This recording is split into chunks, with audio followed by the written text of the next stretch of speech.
So good afternoon बच्चों। तो आज हम कल की क्लास आगे चालू रखेंगे। आज ऑनलाइन पे बच्चे ज़्यादा हैं, तो आपको ज़रा ध्यान से देखना है कि क्या हम पढ़ने जा रहे हैं। कल हम लोगों ने बेसिकली ये सीखा था कि ब्यूरोक्रेसी क्या होती है, ब्यूरोक्रेसी का मतलब क्या होता है, कौन होते हैं ब्यूरोक्रेट्स, जिसके बारे में हमें पता होना चाहिए कि ब्यूरोक्रेट्स। और हमने एक चीज़ बड़ी अच्छी सीखी थी, जो मेरे को एक बार उसको मैं रिवाइज करना चाहता हूँ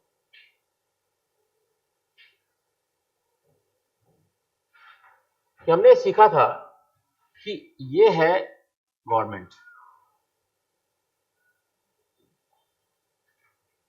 ये है गवर्नमेंट।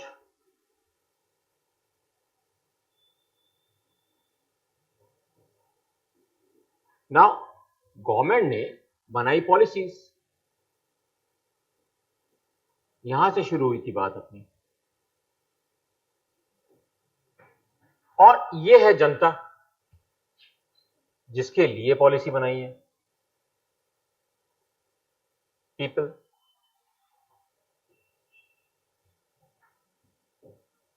हमने सीखा कल कि गवर्नमेंट की पॉलिसीज को जनता तक पहुंचाने का कोई ना कोई मैकेनिज्म चाहिए, कोई ना कोई। एक जना इधर बैठ सकता है, ऐसे मेरी दोनों तरफ आइस चले जाएंगे, दिक्कत आएगी ना मेरे आइस के थोड़ी एक ही तरफ।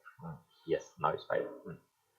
सो ये जो लोग हैं, यहां तक गवर्नमेंट की पॉलिसीज कैसे पहुंचे, सबसे इंपॉर्टेंट बात ये। तो ये सोचा गया कि एक ऐसा स्ट्रक्चर बनाया जाए जो इन दोनों के बीच में लिंक करने वाला स्ट्रक्चर। तो अब लिंक चाहिए हमें यहां पर। ये जो लिंक करने वाला स्ट्रक्चर है, that is known as bureaucracy.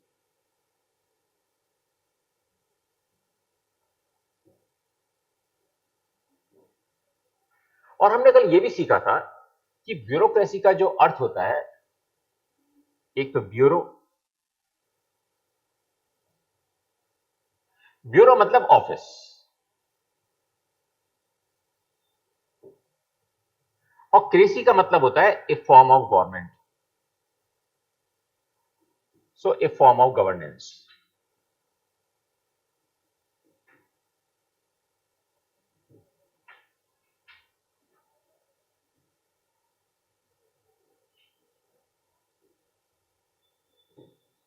Okay, so basically this was the initial starting point कि इनके बीच में क्या लिंक होता है, कैसे होता है, और ये ब्यूरोक्रेसी क्यों कहलाती है। क्योंकि ब्यूरोक्रेट्स एक ऑफिस में बैठे होते हैं और उस ऑफिस में बैठकर डिसीजन ले रहे हैं इंप्लीमेंटेशन के बारे में, गवर्नमेंट की जो पॉलिसीज हैं उनको लोगों तक पहुंचाने का प्रयास कर रहे हैं। तो ये हुए हमारे, ब्यूरोक्रेसी एक लिंक है। अब समस्या क्या उठी कि ये ब्यूरोक्रेट्स तो ऑफिस में बैठे हैं सारे के सारे, सिटिंग इन द ऑफिस।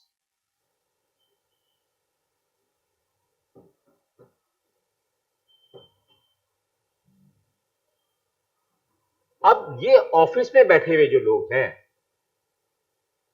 इनको बहुत सारी पावर देनी पड़ी, क्योंकि यहां तो गवर्नमेंट और पीपल के बीच में तो गैप था। तो वो तो हो ही नहीं सकता था कि गैप को जब तक नहीं भरा जा सकता, जबकि जो आप कड़ी बना रहे हैं वो बहुत पावरफुल कड़ी ना हो।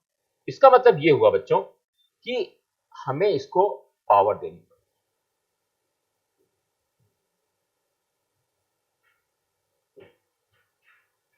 और पावर्स के साथ इनको ऑथोरिटी देनी पड़ी।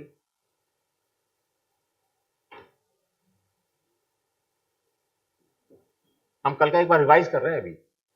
तो पावर और ऑथोरिटी दोनों दी। जैसे अब कहते हैं हम लोग आईएएस ऑफिसर बन गए, अरे बड़ा पावरफुल ऑफिसर है भाई, या इसके पास क्या ऑथोरिटी है, लाइसेंस जारी कर सकता है, किसी के अगेंस्ट कार्रवाई कर सकता है। ये सब पावर्स, एक ऑथोरिटी, ये दोनों कंफ्यूजिंग बड़ी चीज थी। इसको हमने कल एक अच्छी तरह समझने की कोशिश करी। हमने कहा कि ऑथोरिटी और पावर में क्या डिफरेंस होता है। तो पहले तो हमने देखा कि ऑथोरिटी क्या होती है।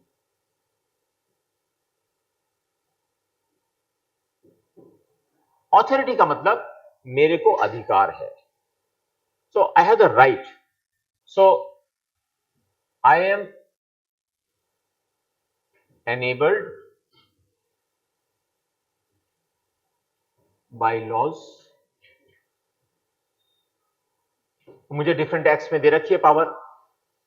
मान लीजिए अब चीफ एग्जीक्यूटिव ऑफिसर है, उसका पावर दे रखी है कि आपको मृत्यु प्रमाण पत्र जारी कर सकते हो, आप कास्ट का सर्टिफिकेट आप जारी कर सकते हो, तहसीलदार को पावर दे रखी है, एसडीओ को पावर दे रखी है कि वो लैंड से संबंधित जो केसेस हैं उनको रिजॉल्व कर सकता है। ये सारी ऑथोरिटी है। ऑथोरिटी फ्लो करती है लॉज और रूल्स से। सो बाय लॉज एंड रूल्स।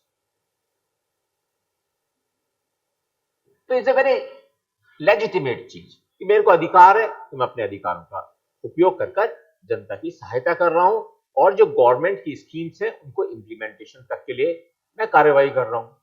लेकिन एक दूसरी चीज होती है, दैट इज पावर। पावर बड़ा नेगेटिव चीज है। सो ये तो हमारी हुई पॉजिटिव चीज। पावर एक बड़ी नेगेटिव चीज है। पावर का मतलब ये होता है कि हम किसी व्यक्ति से जो वो नहीं चाह रहा है वो करा सकते हैं। That is power. Is a very dangerous thing कि अगर हम किसी को जोर जबरदस्ती कराने की कोशिश कर रहे हैं, देखो धारा 144 लगा दी है, अब कोई घर से बाहर नहीं निकलेगा। That is my power. इसका मतलब जब हम पावर को यूज कर रहे हैं तो हम कोर्शन यूज कर रहे हैं। कोर्शन का मतलब दबाव यूज कर रहे हैं, डरा रहे हैं, उसको फियर जनरेट कर रहे हैं। तो हम उसको फियर जनरेट कर रहे हैं।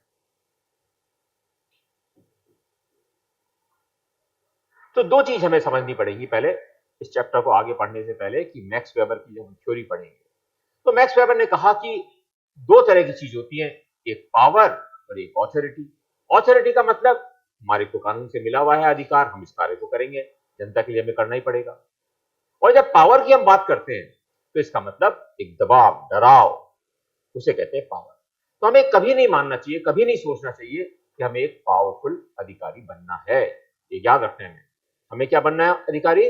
माई मैन, मसूरी वाला कर्मयोगी, जो कि इस पब्लिक एडमिनिस्ट्रेशन का एक बहुत इंपॉर्टेंट पार्ट है।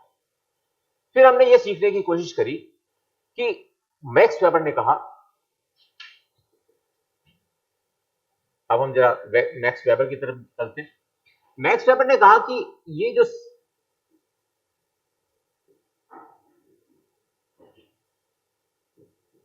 लिंक है ना, जो ब्यूरोक्रेसी है, इसको हमें बड़ा स्ट्रांग रखना पड़ेगा। क्या कहा उसने कि ये जो ब्यूरोक्रेसी है,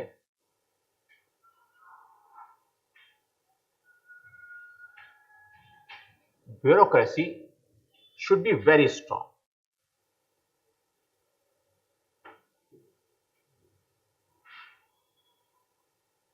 शुड बी वेरी स्ट्रांग।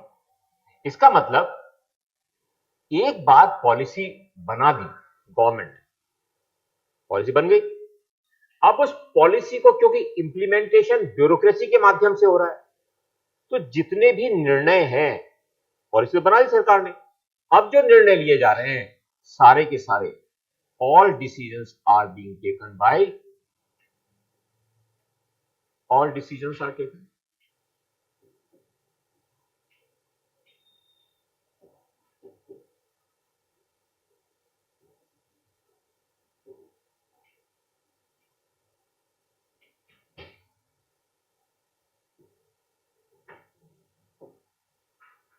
तो इसका मतलब यह हुआ कि हमारे पास एक ऐसा ढांचा आ गया जिसके अंदर सारे डिसीजन लेने की पावर दे दी गई, एक्सेप्ट जो कल मैंने समझाने की कोशिश की थी कि कुछ रूल्स ऑफ बिजनेस भी होते हैं जिसमें सरकार निर्धारित कर देती है कि देखो सेक्रेटरी को यहां तक की पावर तो है, लेकिन इससे अगर ऊपर का कोई काम है या कोई उससे ऊपर का निर्णय लेना है तो सरकार की अप्रूवल चाहिए। इसका मतलब डिसीजन तो सारे ले सकते हैं, लेकिन डिसीजंस लेने के लिए एक स्ट्रक्चर बना दिया गया, उसे कहा गया रूल्स ऑफ बिजनेस।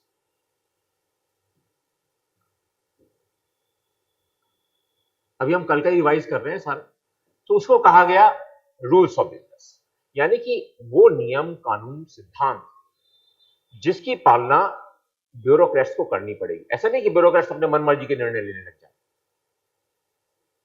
कि आया कोई आदमी, लो भाई तुम्हें ये कॉन्ट्रैक्ट दिया, तुम्हें ये माइन अलॉट कर दिया, ऐसा नहीं है। तो रूल्स ऑफ बिजनेस बनाए गए कि भाई ब्यूरोक्रेसी के लिए रूल्स ऑफ बिजनेस होने चाहिए, जिससे कि लोग समझ सकें कि हमें किन सीमाओं में रहकर काम करना है। ओके, अब हम आज आगे पढ़ना शुरू करेंगे। ये हो गया, समझ में आ गई बात। अब हम चलते हैं आगे कि अब एक्चुअल में मैक्स वेबर की क्या थ्योरी थी। तो मैक्स वेबर ने पहले तो ये कहा कि इस तरह की ब्यूरोक्रेसी तो होना आवश्यक ही है। फर्स्ट चीज, बिना ब्यूरोक्रेसी के हुए कोई भी एडमिनिस्ट्रेशन सही नहीं चल सकता। सेकंड चीज उन्होंने जो कही कि अब ये ब्यूरोक्रेसी तो है, लेकिन ब्यूरोक्रेसी में एक दूसरे के ऊपर सीढ़ी होनी चाहिए, यानी कि एक के ऊपर दूसरे का कंट्रोल, दूसरे का तीसरे, तीसरे चौथा। इसका मतलब एक सुपरवाइजरी चैनल होनी चाहिए। तो इन्होंने एक बहुत इंपॉर्टेंट बात कही,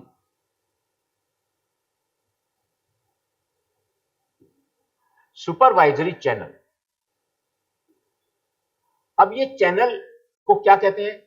बड़ा सिंपल है, हायरार्की।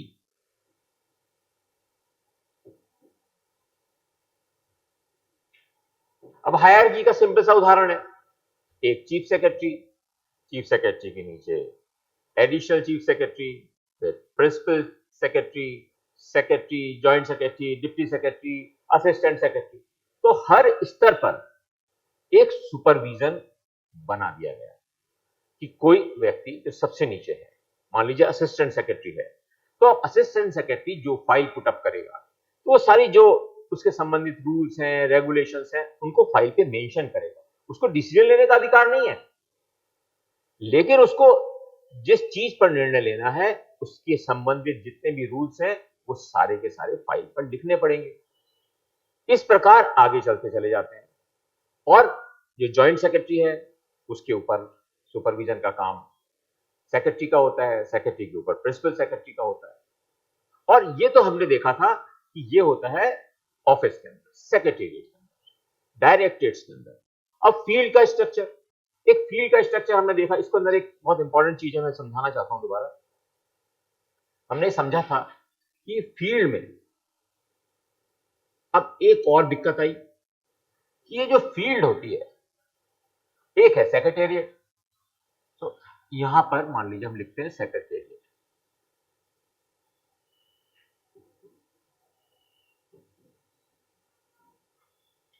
सेक्रेटेरिएट और फील्ड, यानी कि हमने एक ऐसी लिंक और बना दी, फील्ड ऑफिसर्स, कि भाई जो जनता तक स्कीम्स को पहुंचाएंगे। ये चैनल याद रखना है आपको, जो मैं समझा रहा हूं, पहले जो उसको होता था उसका अगला हिस्सा है ये। तो यहां पर पीपल, तो इसका मतलब यह हुआ कि अब सेक्रेटेरिएट से जनता तक पहुंचनी है योजनाएं, तो वो कैसे पहुंचेंगी भाई? इसका अर्थ यह हुआ कि जो सेक्रेटेरिएट में बैठने वाले अधिकारी हैं, उनका डायरेक्ट लिंक होना चाहिए कंसर्न फील्ड ऑफिस से। अर्थात फॉर एग्जांपल, अब हमने लिया एक एग्जांपल मेडिकल का, लेते हैं मेडिकल का एग्जांपल लेके देखते हैं। तो सेक्रेटेरिएट पर तो हुआ मेडिकल सेक्रेटरी, प्रिंसिपल सेक्रेटरी भी हो सकता है, एडिशनल चीफ सेक्रेटरी भी होता है, कोई भी हो सकता है। ये मेडिकल सेक्रेटरी है बेसिकली। अब इसका लिंक कैसे होगा? देखो, पहला एक लिंक तो बनाया जाएगा,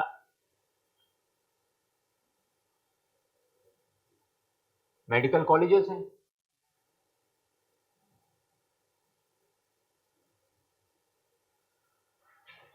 राइट। दूसरा लिंक क्या होगा फिर यहां पर? हर डिस्ट्रिक्ट में सीएमएचओ है, chief medical and health officer. अब सीएमएचओ के नीचे कम्युनिटी हेल्थ सेंटर्स होते हैं। ये डायग्राम एग्जाम में बड़े काम आते हैं। सीएससी, सीएससी को कहते हैं कम्युनिटी हेल्थ सेंटर।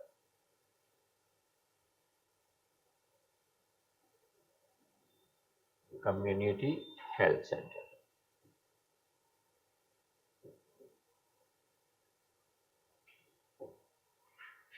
और कम्युनिटी हेल्थ सेंटर के नीचे होते हैं प्राइमरी हेल्थ सेंटर्स।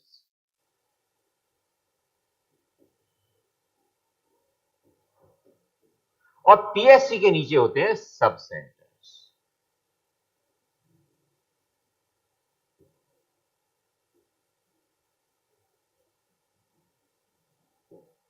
तो बहुत इंपॉर्टेंट चीज सीख रहे हो यहां पर। यहां इंपॉर्टेंट चीज ये सीख रहे हैं कि जहां सेक्रेटेरिएट में प्लानिंग का काम हो रहा था, स्कीम बनाने का काम हो रहा था, स्कीम को डिजाइन बनाने का काम हो रहा था, वहीं जब हम फील्ड में पहुंचे तो जो फील्ड के ऑफिसेस हैं उसके अंदर एक सुपरवाइजरी चैनल अलग से बनाई गई। अर्थात ये याद रखना है, हर डिपार्टमेंट के लिए फील्ड के अंदर एक इंप्लीमेंटेशन यूनिट्स होती हैं। जैसे हमने देखा मेडिकल हेल्थ डिपार्टमेंट, तो इसके अंदर सीएमएचओ, मेडिकल कॉलेजेस, सीएमएचओ के नीचे CSC, PSC and so on. इसी प्रकार हर डिपार्टमेंट के साथ होता है। अब मेडिकल सेक्रेटरी डायरेक्ट सीएमएचओ से कैसे बात करें? अब इतने सारे सीएमएचओ हैं तो अब सीधे तो बात नहीं कर सकता। तो ये सोचा गया नहीं नहीं आज दिक्कत की चीज है, तो इसके नीचे एक डायरेक्टरेट बनाओ। तो उसको बना दिया डायरेक्टर मेडिकल एंड हेल्थ। अब ये डायरेक्टर जो है ये फील्ड की सारी यूनिट्स को करेगा। तो अब जो सेक्रेटरी है उसको एक ही आदमी से हैंडल करना है। अब मान लीजिए 40 जिले हैं राजस्थान में, 45 जिले हैं, तो अब उन 45 जिलों तक थोड़ी सेक्रेटरी बात करेगा।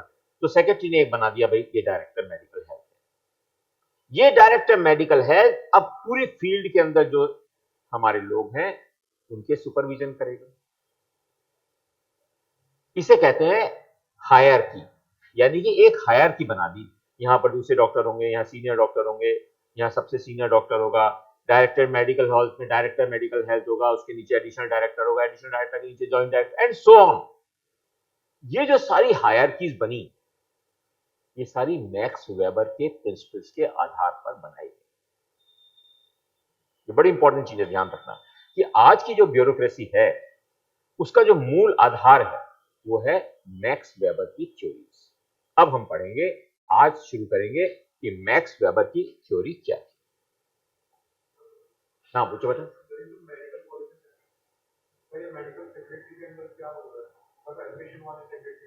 नहीं, मेडिकल के लिए जो मेडिकल कॉलेजेस वगैरह होते हैं उसका होता है सेक्रेटरी का नाम, उसका डायरेक्टर का नाम होता है डायरेक्टर मेडिकल एजुकेशन। क्योंकि अगर हम दूसरा डायरेक्टर को लगा देंगे कॉलेज वाले को तो वो तो बीए, एमए, बीएससी, एमएससी इनकी बात करना जानता है, लेकिन हमें तो एक ऐसा चाहिए ना जो कि मेडिकल फील्ड का एक्सपर्ट हो। ये बाद में आएगा कि क्यों एक्सपर्ट होना चाहिए। इसलिए मेडिकल डिपार्टमेंट का मेडिकल एजुकेशन जो है, अब उसमें कोई कॉलेज एजुकेशन वाले का तो कोई लेना देना नहीं है। उसके ऑपरेशन थिएटर्स हैं, ये सर्जरी, वो सर्जरी, ये वाला इलाज, पैथोलॉजी का ये अलग लैब होनी चाहिए, तो डिफरेंट रिक्वायरमेंट्स। उन रिक्वायरमेंट्स को सही तरह से समझने वाला व्यक्ति तो उन्हीं की लाइन का हो सकता है। अगर आज मुझे कोई कह दे कि तुम्हें प्रिंसिपल बना दिया भाई मेडिकल कॉलेज का, मैं तो पागल हो जाऊंगा, मुझे समझ में नहीं आएगा क्या होगा। जब मैं मेडिकल सेक्रेटरी था यहाँ पर, मैं रात रात को हॉस्पिटल में एसएमएस आया करता था, रात को 11 से और 2 बजे तक। सोचिए आप, कोई आईएएस ऑफिसर ऐसे बैठेगा नहीं जाके, मैं 11 से 2 बैठता था, क्योंकि 11 से 2 हॉस्पिटल का बिल्कुल डेंजरस शेप होती है। क्यों होती है डेंजरस? बहुत सारे एक्सीडेंट्स आते हैं, आपको आश्चर्य हो जाएगा। कोई कहीं मर गया, किसी का हाथ कट गया, किसी का पैर कट गया। तो 11 बजे से 2 बजे तक अगर आप एसएमएस चले जाओ तो आपको जिंदगी का असलियत जानने को मिल जाएगी। अरे ये है क्या जिंदगी। यंग बच्चे, बिल्कुल छोटे बच्चे, सब वहां पड़े होते हैं। वहां अब सीखना मुझे पड़ा, लेकिन मैं इंटरफेयर नहीं कर सकता था उनसे, क्योंकि वो इलाज तो वो कंसर्न मेडिकल ऑफिसर ही कर सकता है। इसलिए जो टेक्निकल सर्विसेज होती हैं उनका हेड हमेशा टेक्निकल आदमी बनाया जाता है। जैसे मान लीजिए पीडब्ल्यूडी है, तो पीडब्ल्यूडी का जो हेड होगा फील्ड में, सेक्रेटरीट में नहीं, सेक्रेटरीट में तो एक आईएएस ऑफिसर होगा, जैसे मैं था पीडब्ल्यूडी का सेक्रेटरी, लेकिन फील्ड के अंदर तो वो चीफ इंजीनियर ही होगा। ऐसे और डिपार्टमेंट के सब में हेड, जैसे एग्रीकल्चर लो, तो एग्रीकल्चर का फील्ड के अंदर कमिश्नर एग्रीकल्चर होगा, उसके नीचे फिर पूरा एग्रीकल्चर डिपार्टमेंट, हर डिस्ट्रिक्ट के अंदर joint director, deputy director and district agriculture officer. ये स्पेशलिटी है, ये मैक्स वेबर की थ्योरी में भी आगे आएगा, जिससे कि फील्ड के अंदर पॉलिसीज का इंप्लीमेंटेशन सही हो सके। ओके, ये बैकग्राउंड था। अब हम, हाँ बताओ बेटे। हाँ हाँ, तो ब्यूरो और फ्रेंच दोनों अलग दो शब्द है। तो ब्यूरो शब्द फ्रेंच शब्द है। तो फ्रेंच में उसका अर्थ होता है डेस्क, मेड। नहीं ऐसा है, हाँ चलो आप बताओ, हाँ बताओ। ये जर्मन शब्द लिया हुआ है, ये जर्मनी वाला लिया हुआ है, this is from German government, is a German language से होता है। Bureau means office.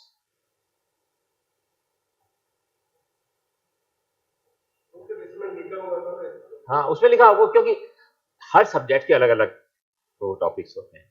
जैसे अगर आप सेम चीज, मैं GS4 भी पढ़ाता हूं, अगर GS4 में देखोगे ब्यूरोक्रेसी तो उसका बिल्कुल आपको अलग अर्थ मिलेगा। तो ब्यूरो मीन्स ऑफिस। उस ऑफिस में जो बैठने वाले होते हैं, जो एक फॉर्म ऑफ गवर्नमेंट चला रहे हैं, जो प्रोग्राम्स को इंप्लीमेंट कर रहे हैं, निर्णय ले रहे हैं, वो कहलाएगा क्रेसी। इसलिए, हाँ इसलिए ब्यूरोक्रेसी।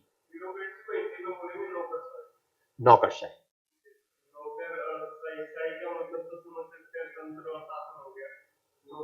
नौकर इसलिए रखा गया था, इसलिए नौकर हो गया क्योंकि जब अंग्रेज थे हमारे देश के अंदर, तो हम अंग्रेजों के नौकर थे, वो हमें नौकर मानते थे। आज नौकर नहीं कहते हमें, हमें कर्मचारी कहते हैं। आज कहीं नौकर यूज नहीं होता शब्द, ये शब्द हटा दिया गया। जिस प्रकार जिलाधीश के अंदर धीश हटा दिया गया, उसी प्रकार ये नौकर वाली जो बात थी ना, नौकरशाही, लेकिन वो चल रहे हैं, बहुत सारे शब्द अभी तक चल रहे हैं। हाँ नौकरशाही चल रहे हैं ना, तो बहुत सारे शब्द चल रहे हैं, धीरे धीरे इनका खत्म होना हो शुरू होगा। टाइम लगता है इन सब चीजों, क्योंकि 200 साल से वो चल रहा था देश के अंदर, और उन्होंने पूरा कब्जा कर रखा था हमारे देश के ऊपर। तो नौकरशाही, यस, कलेक्टर भी नहीं बनते थे इंडियन, तो इंडियन तो एक आध कलेक्टर बनना शुरू हुआ था वो भी 35 के बाद, 1935 के आसपास। उससे पहले तो अंग्रेज होते थे सारे, तो उनके नीचे सब नौकर है भाई। अंग्रेज चलता था कलेक्टर घोड़े, और पीछे उसके सारे टेंट चल रहे हैं, टेंट खानसामे और ये और वो सारे होते थे। वो अपने डाल दिए किसी गांव में पहुंचे तो उन्होंने अपने पूरे टेंट डाल दिए साहब, वहां टेंट में खाने बनने शुरू हो रहे हैं, और तो कुछ काम होता नहीं था उनका, खाना खाओ पियो, अगर डांस हो रहे हैं, शराब पी जा रही है, और जनता आ रही है उनकी सेवा कर रही है, और ये साहब अंग्रेज बहादुर आए हैं। क्योंकि बेटा हमें ये बात याद रखनी चाहिए कि हमारे कंट्री में एक बहुत बड़ी भूल हो गई हमसे। क्या भूल हुई? जब गोरे आदमी देखे ना हमने, तो हमने सोचा यही ब्रिटिश सरकार है। ब्रिटिश सरकार तो हमारे 1857 के बाद आई, उससे पहले तो कंपनी थी, और हम कंपनी को समझ कर डरते रहे, अरे भाई ये ब्रिटिश गवर्नमेंट है। हमारा सबसे बड़ा मिस्टेक तो यही हुआ, सबसे बड़ी भूल जो इतिहास की होती है, वो सबसे बड़ी भूल ये थी कि हम उनको अपना मालिक मानने लग गए, हमारे पर रूल करने वाले, जो हमारी गवर्नमेंट है इंग्लैंड की, उसका रूल हमारे ऊपर हो गया। ऐसा था नहीं। अगर ये रियलाइज हो जाता तो ये सारे राजा मिल मिला के निकाल देते, बाहर कर देते। उन्होंने सेना क्या हुआ, इसलिए तो वो उनकी पर्सनल सेना थी सबकी, मतलब कंपनी की सेना थी। सोचो आप, मतलब कंपनी ने अपनी सेना बना ली, जैसे अभी आज भी करते हैं ना कुछ लोग, प्राइवेट कंपनीज हैं, अपने प्राइवेट सिक्योरिटी गार्ड्स रखते हैं। आज जैसे मान लीजिए आप सबसे बड़े इंडस्ट्रीज की जाओ, मैं नाम नहीं लेना चाहता, तो आपको वहां पे एंटर ही नहीं कर सकते, यानी कि मतलब गेट तक नहीं पहुंच सकते, जो मेन गेट है उस तक नहीं पहुंच सकते। अगर आज मैं एक रिटायर्ड IAS ऑफिसर जैसा भी वहां पे कहूं कि साहब मुझे मिलना है फला फला साहब से, चांस ही नहीं है, मेरा वो मैसेज ही नहीं पहुंच सकता अंदर, मिलने की तो बात दूर की है। तो अभी भी कुछ कुछ उस रूप में चीजें फैलने लगी, लेकिन उस समय हमको नौकर कहा जाता था, इसलिए इसको नौकरशाही। शाही तो होना ही नहीं चाहिए, नौकरशाही, दोनों चीज बेकार है एक्चुअली में, दोनों ही शब्द गलत है। उसका जो रूपांतरण हमारे कंट्री में हुआ तो अंग्रेजों के हिसाब से अंग्रेजों ने अपने आप कर दिया। ओके, अब हम चलते हैं जरा, क्या हो गया,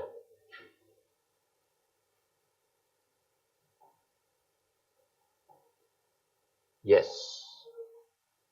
सो हम, पहली स्लाइड हमारी अभी तक पूरी हुई है, लेकिन मैं चाहता हूं कि एक बार अच्छा सा मन में बैठ जाए, जिससे कि आगे आने में टाइम में आपको दिक्कत महसूस ना हो। ओके, अब हम आते हैं कि ब्यूरोक्रेसी के वेबर ने सिद्धांत बताए कि भाई एक जो ब्यूरोक्रेसी है वो कैसी होनी चाहिए। ये बड़े इंपॉर्टेंट सिद्धांत होते हैं, इनको कहते हैं प्रिंसिपल्स ऑफ ब्यूरोक्रेसी।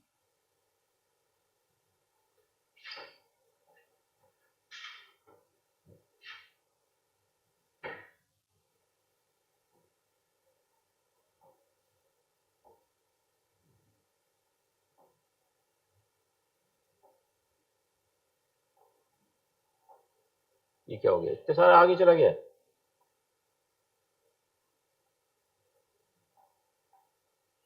क्या हो गया?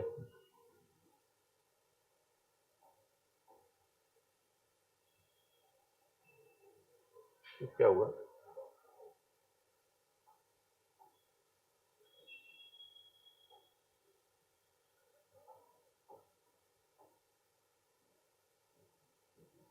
ये तो हम लोगों ने कल कर लिया था। ओके, कहां चला गया? गायब ही हो गया वो। कोई बात नहीं, कोई इसमें डिस्कनेक्ट नहीं होगा, आगे इसको कनेक्ट कर लेंगे। प्रिंसिपल जो बता रहे थे ना ब्यूरोक्रेसी के, आने तो चाहिए थे, कहां चले गए?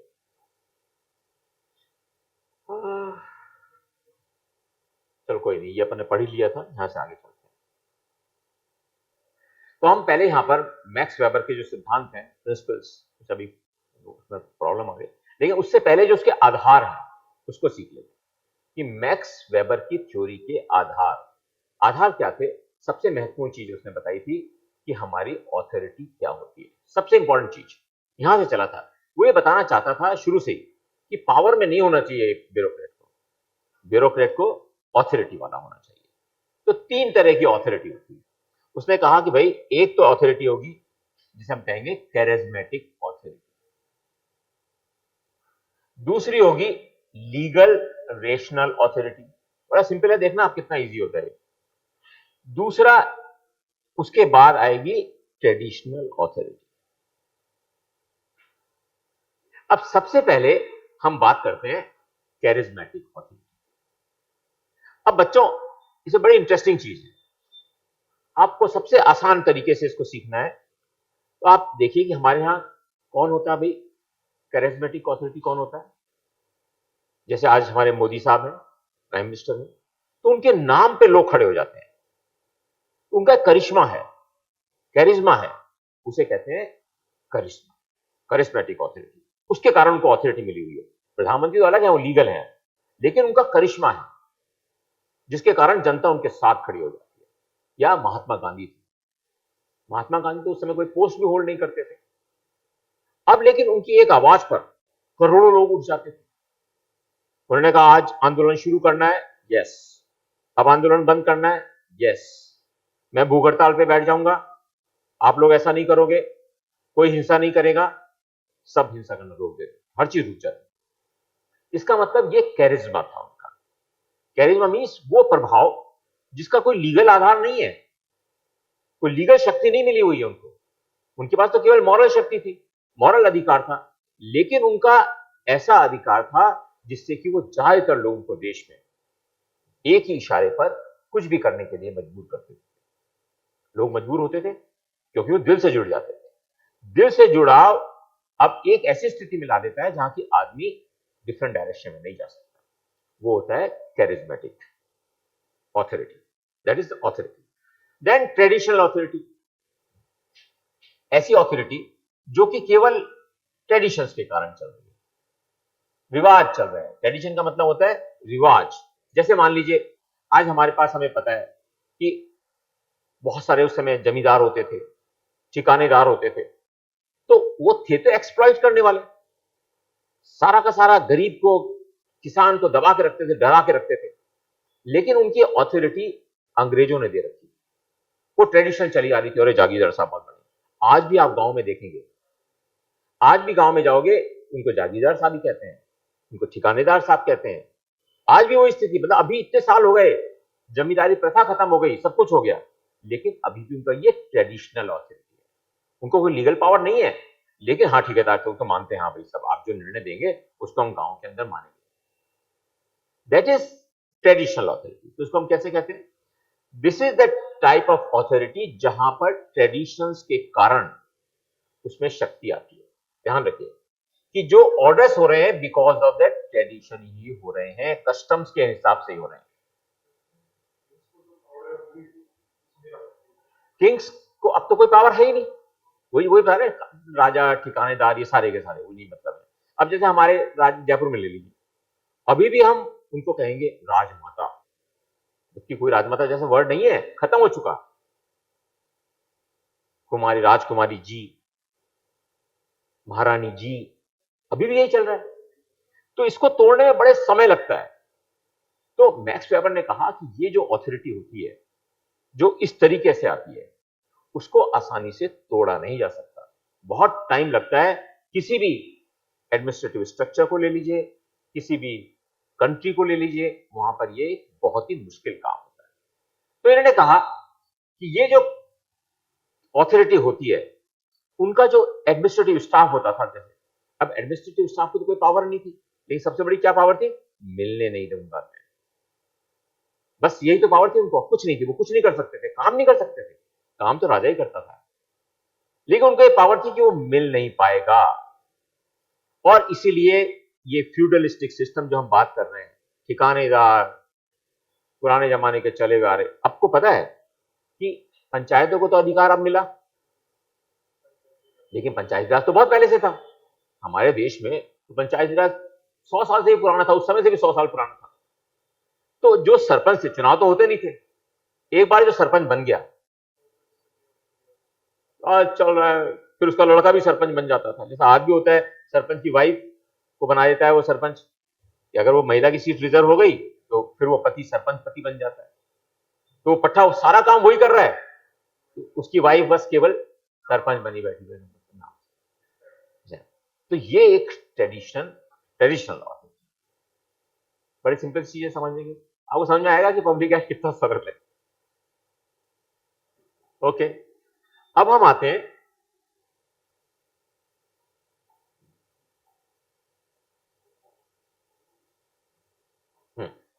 Charismatic authority we have already done.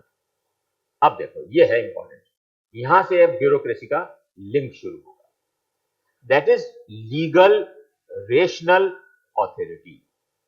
ये वेबर का सबसे इंपॉर्टेंट था और वेबर ने यहीं से अपनी थ्योरी का स्टार्ट किया था। यहां पहले अपन तीनों अक्षर को समझते हैं, कितना सिंपल है, आपको एकदम समझ में आ जाएगा। लीगल यानी कि कानून, ये कल सीखा था हमने। तो लॉज, रूल्स, प्रोसीजर्स, तीन चीज होती है ये। रेशनल का हमने सीखा था जो तार्किक हो, रेशनल मीन्स तर्क दिया जा सके, जिसको हम बता सकें कि तुम ये इसलिए करो क्योंकि कानून के अंदर ये प्रावधान है, आपको ये काम इसलिए करना पड़ेगा क्योंकि आप डिस्ट्रिक्ट मजिस्ट्रेट हो, ये काम आपको इसलिए करना पड़ेगा क्योंकि सुपरिटेंडेंट ऑफ पुलिस हो, आप बैठ नहीं सकते, अगर वहां झगड़ा हो रहा है तो आपको जाना ही पड़ेगा। सो जो तीन चीजें हैं इसके अंदर, first legal, second rational, rational means logical, जहां पर हम रीजन अप्लाई कर रहे हैं, अप्लाइंग रीजंस।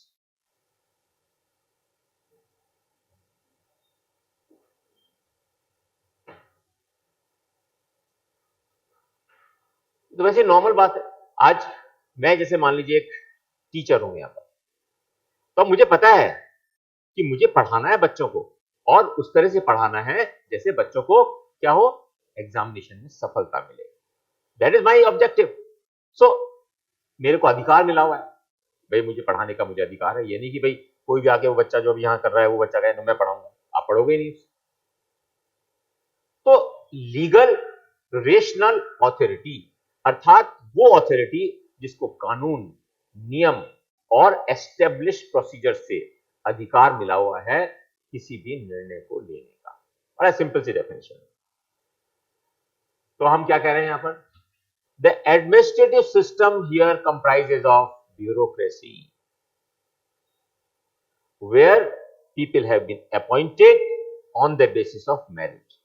तो दो चीजें यहां निकल के आई कि जब उसने कहा कि एक तो ब्यूरोक्रेसी होनी चाहिए, अब जो ब्यूरोक्रेट्स बने वो कहां से आए?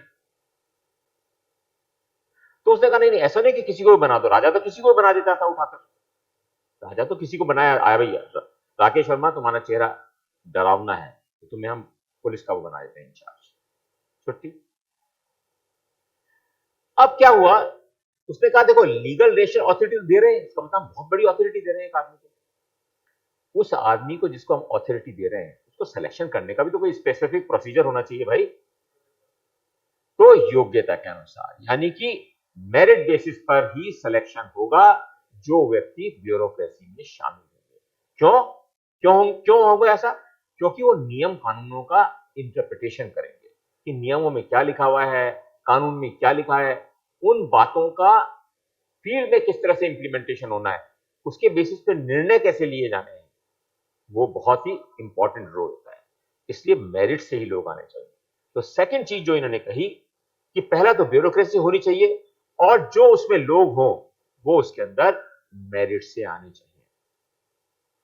अब इन्होंने कहा कि अगर जिस व्यक्ति के पास लीगल रेशनल अथॉरिटी हो, जिसके पास अथॉरिटी हो, मेरिट से वो आएगा और वो स्ट्रक्चर के अंदर, हायरार्की के अंदर प्लेस किया जाएगा, वो जो सिस्टम बनेगा वो सबसे एफिशिएंट सिस्टम होगा।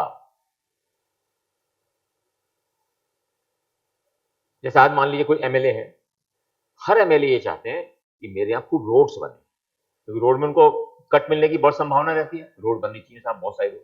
हर एमएलए अपनी रोड लेके आएगा, हर सरपंच अपनी रोड लेके आएगा, रोड बना दो सामने ये वाली, क्योंकि रोड में सबसे ज्यादा लूज मनी होता है। अब अगर ब्यूरोक्रेसी है तो कहेगी नहीं नहीं ये रोड आप नहीं बना सकते, एक्सचेंज साहब आप इस रोड को नहीं बना सकते, पहले सैंक्शन होनी चाहिए, विधानसभा से सैंक्शन होके आएगी कि ये रोड बनेंगे इस साल प्रदेश के अंदर। तो जो पैसा खर्च हो रहा है उस पैसे पर कंट्रोल रखने वाले ब्यूरोक्रेट ही होते हैं। अब ब्यूरोक्रेट बेईमान हो जाए तो बात दूसरी है। जैसे भी मेघालय के अंदर आपने देखा, यंग बच्चा अभी एसडीओ बना, केवल मेघालय से था, एसडीओ था मध्य प्रदेश के अंदर, तो केवल अपना डर दिखा के, पावर दिखा के, उसको तो अथॉरिटी का यूज करना चाहिए था, उसने पावर दिखा के कहा देखो तुम अगर मुझे पैसे नहीं दोगे तो मैं तुम्हारे अगेंस्ट ये कर दूंगा। तो देखा एकदम लॉ बोला ना ना ये नहीं कर सकता, कानून ने बोला क्योंकि तुम्हें भैया लीगल रेशनल अथॉरिटी है, तुम्हें लीगल पावर नहीं है, अथॉरिटी है तुम्हारे पास, लेकिन तुम डरा के इस तरह से पैसे नहीं निकाल सकते। मतलब जैसे ही उस व्यक्ति ने यह कोशिश की उसको सिस्टम ने खींच के बाहर निकाल दिया। तो जब मैक्स वेबर ने अपनी थ्योरी दी तो उसने कहा भाई ये जो हमारे ब्यूरोक्रेट्स हैं इसलिए ही इनका मेरिट पे सिलेक्शन होना चाहिए कि ये किसी भी हालत में जो गवर्नमेंट का पैसा है उसका दुरुपयोग ना होने दें, ये सोच के ब्यूरोक्रेसी बनाई गई थी। So they are the most efficient instruments of large scale administration and ensure economy. जैसे कि हमने अभी पढ़े थे स्ट्रक्चर्स, देखा था कि किस तरह से गांव के लेवल तक सब सेंटर पे पहुंचे, इसी प्रकार एजुकेशन में गांव तक पहुंच गए, स्कूल तक पहुंच गए। तो इतने बड़े बड़े जो स्ट्रक्चर्स हैं जिसमें इतनी मैन पावर है, उन सबको संभालने के लिए ब्यूरोक्रेसी की आवश्यकता होती है। मैं आपको बड़ी अच्छी चीज बताता हूं, मेरे को सरकार ने एमबीए करने भेजा मेलबर्न, ऑस्ट्रेलिया। मैं जब वहां पहुंचा तो 40 साल का था। अब एमबीए में तो एडमिशन 21, 22, 23, 24 वाले बच्चे होते हैं जो कल सेलेक्ट हो के आते हैं कॉम्पिटिशन से। मैं वहां पे, अब प्रेजेंटेशन होते थे तो वो प्रेजेंटेशन बना के लाते थे कि भाई एक ऐसा ऑर्गेनाइजेशन होगा जिसके अंदर एक मैनेजर होगा, चीफ मैनेजर होगा, 5-7 आदमी होगा, 10 आदमी होगा। अब जब मैं बताता था, मैं उससे पहले यहाँ पे वो था पीडब्ल्यूडी सेक्रेटरी, हमारे साथ 50,000 एक्सियंस और एईएंस और जेईएंस मिलाकर है। उनको विश्वास ही नहीं होता था कि इतना बड़ा स्ट्रक्चर आप लोग कैसे चलाते। उनको बड़ा आश्चर्य, मतलब उनको लगता था कि यार ये ऐसा स्ट्रक्चर चल ही नहीं सकता, जबकि हमारे यहां सफलतापूर्वक चल रहा है। एब्रेशन तो हर जगह होते हैं, एब्रेशन वहां पे भी है, एब्रेशन हमारे भी हो जाते हैं, लेकिन इतना बड़ा सिस्टम इसलिए चल पा रहा है, मैक्स वेबर ने कहा कि इतने बड़े सिस्टम को चलाने के लिए हमेशा हायरार्की वाली ब्यूरोक्रेसी की आवश्यकता है। ब्यूरोक्रेसी हो और एक दूसरे के ऊपर सुपरविजन हो, जिससे कोई गलत काम ना कर पाए, और गलत काम करे तो उसको चिन्हित कर उसके अगेंस्ट एक्शन लिया जाए। That is very important.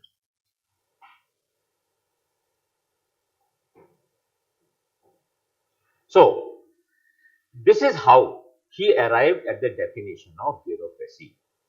इन सब चीजों को जब उसने देखा, अब उसने एक डेफिनेशन बनाई ब्यूरोक्रेसी। वो तो उसका उत्पत्ति थी, कैसे उत्पत्ति हुई। अब आप देखेंगे कि ब्यूरोक्रेसी की डेफिनेशन क्या बने। यह है असली चीज।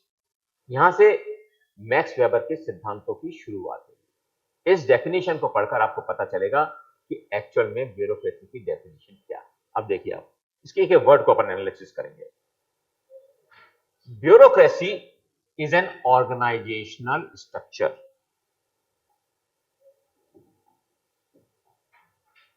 बहुत इंपॉर्टेंट है, इसको समझना जरूरी है। ये अगर समझ में आ गया तो पब्लिक एडमिनिस्ट्रेशन के अंदर 70% कोर्स बिल्कुल आसानी से समझ में आ जाएगा, इसी केवल डेफिनेशन से। अब देखो आप, so bureaucracy is an organisational structure.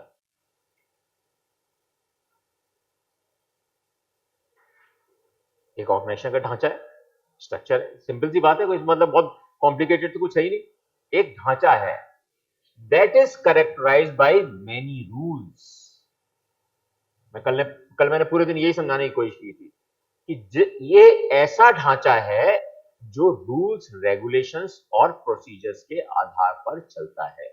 Okay, so organisation structure जिसके यहां मैनी रूल्स होते हैं और स्टैंडर्ड प्रोसीजर्स होते हैं, कि हर चीज का प्रोसीजर पता है, वो स्थापित होता है। तो ब्यूरोक्रेसी एक ऑर्गेनाइजेशनल यानी कि एक संगठन का ढांचा है, जिस ढांचे के अंदर रूल्स, रेगुलेशंस और स्टैंडर्ड प्रोसीजर्स। ओके, यहां तक तो आपको समझ में आ गया होगा। देन नंबर ऑफ डेस्क, जो ब्यूरो होता है ना, नंबर ऑफ डेस्क, सबको पता है कि भाई अगर आज एक एग्रीकल्चर डिपार्टमेंट है सेक्रेटरीज के अंदर, तो वहां प्रिंसिपल सेक्रेटरी साहब होंगे, उसके साथ सेक्रेटरी साहब होंगे, फिर डिप्टी सेक्रेटरी, जॉइंट सेक्रेटरी। तो उसकी एक बड़ी खासियत यह है कि नंबर ऑफ डेस्क कितनी होंगी, दिस वेरी वेरी इंपॉर्टेंट।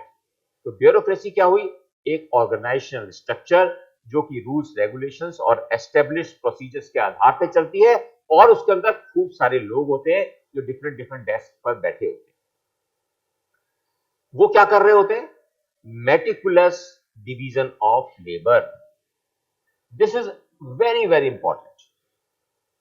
अब हम इसके लिए एक उदाहरण लेके चलते हैं, अगर ये हो पाएगा इससे तो।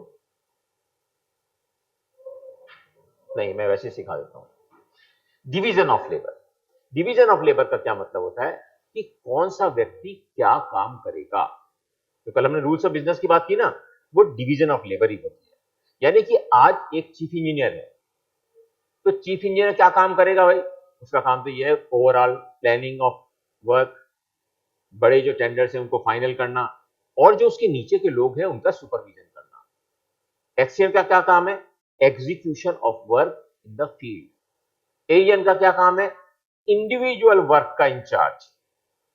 जेईएन का क्या काम है कि वहां पर कॉन्ट्रैक्टर गलत कर रहा है या सही, उसको लगातार चेक करते रहना। तो ये क्या कहलाएगा? डिवीजन ऑफ लेबर, कि कौन आदमी क्या काम करेगा। अब मान लीजिए क्लर्क है किसी डिपार्टमेंट के अंदर। अब क्लर्क फाइनल डिसीजन लेने का अधिकारी नहीं है। क्लर्क केवल फाइल में केस को पुटअप कर सकता है। उसको बता दिया भाई तुम एलडीसी हो, तुम केस को पुटअप करोगे, फाइल को मेंटेन करोगे। फिर असिस्टेंट सेक्रेटरी के पास आया कि असिस्टेंट सेक्रेटरी ने अपने रूल्स, रेगुलेशन जो थे उस पर लिख दिए। अब डिप्टी सेक्रेटरी के पास जब फाइल आई, अब उसने एनालिसिस किया। एनालिसिस करने के बाद उसको अधिकार था कि एनालिसिस करे, वो निर्णय लेने का फिर भी उसको अधिकार नहीं है। एनालिसिस करके बैठ गया, वो फाइल ऊपर भेजी।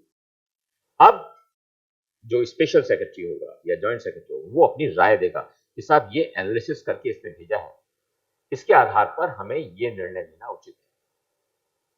अब इसको सिफारिश के बाद फाइल पर जाकर वो निर्णय लेगा सेक्रेटरी। यस, अब इस पर निर्णय लिया जाता है। और कुछ ऐसे केस होंगे जिसके अंदर सेक्रेटरी भी नहीं, सेक्रेटरी के आगे मिनिस्टर तक फाइल जाएगी। मैं आपको इसके अंदर एक किस्सा बताता हूं। आपको पता होगा यहाँ पे केन एनर्जी थी। आप राजस्थान के हो बच्चे? बाड़मेर में एक केन एनर्जी थी जो तेल की खोज कर रही थी। मैं उस समय सेक्रेटरी पेट्रोलियम था।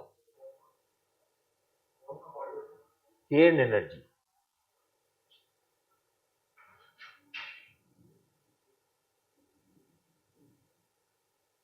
ये कंपनी थी, ब्रिटिश कंपनी।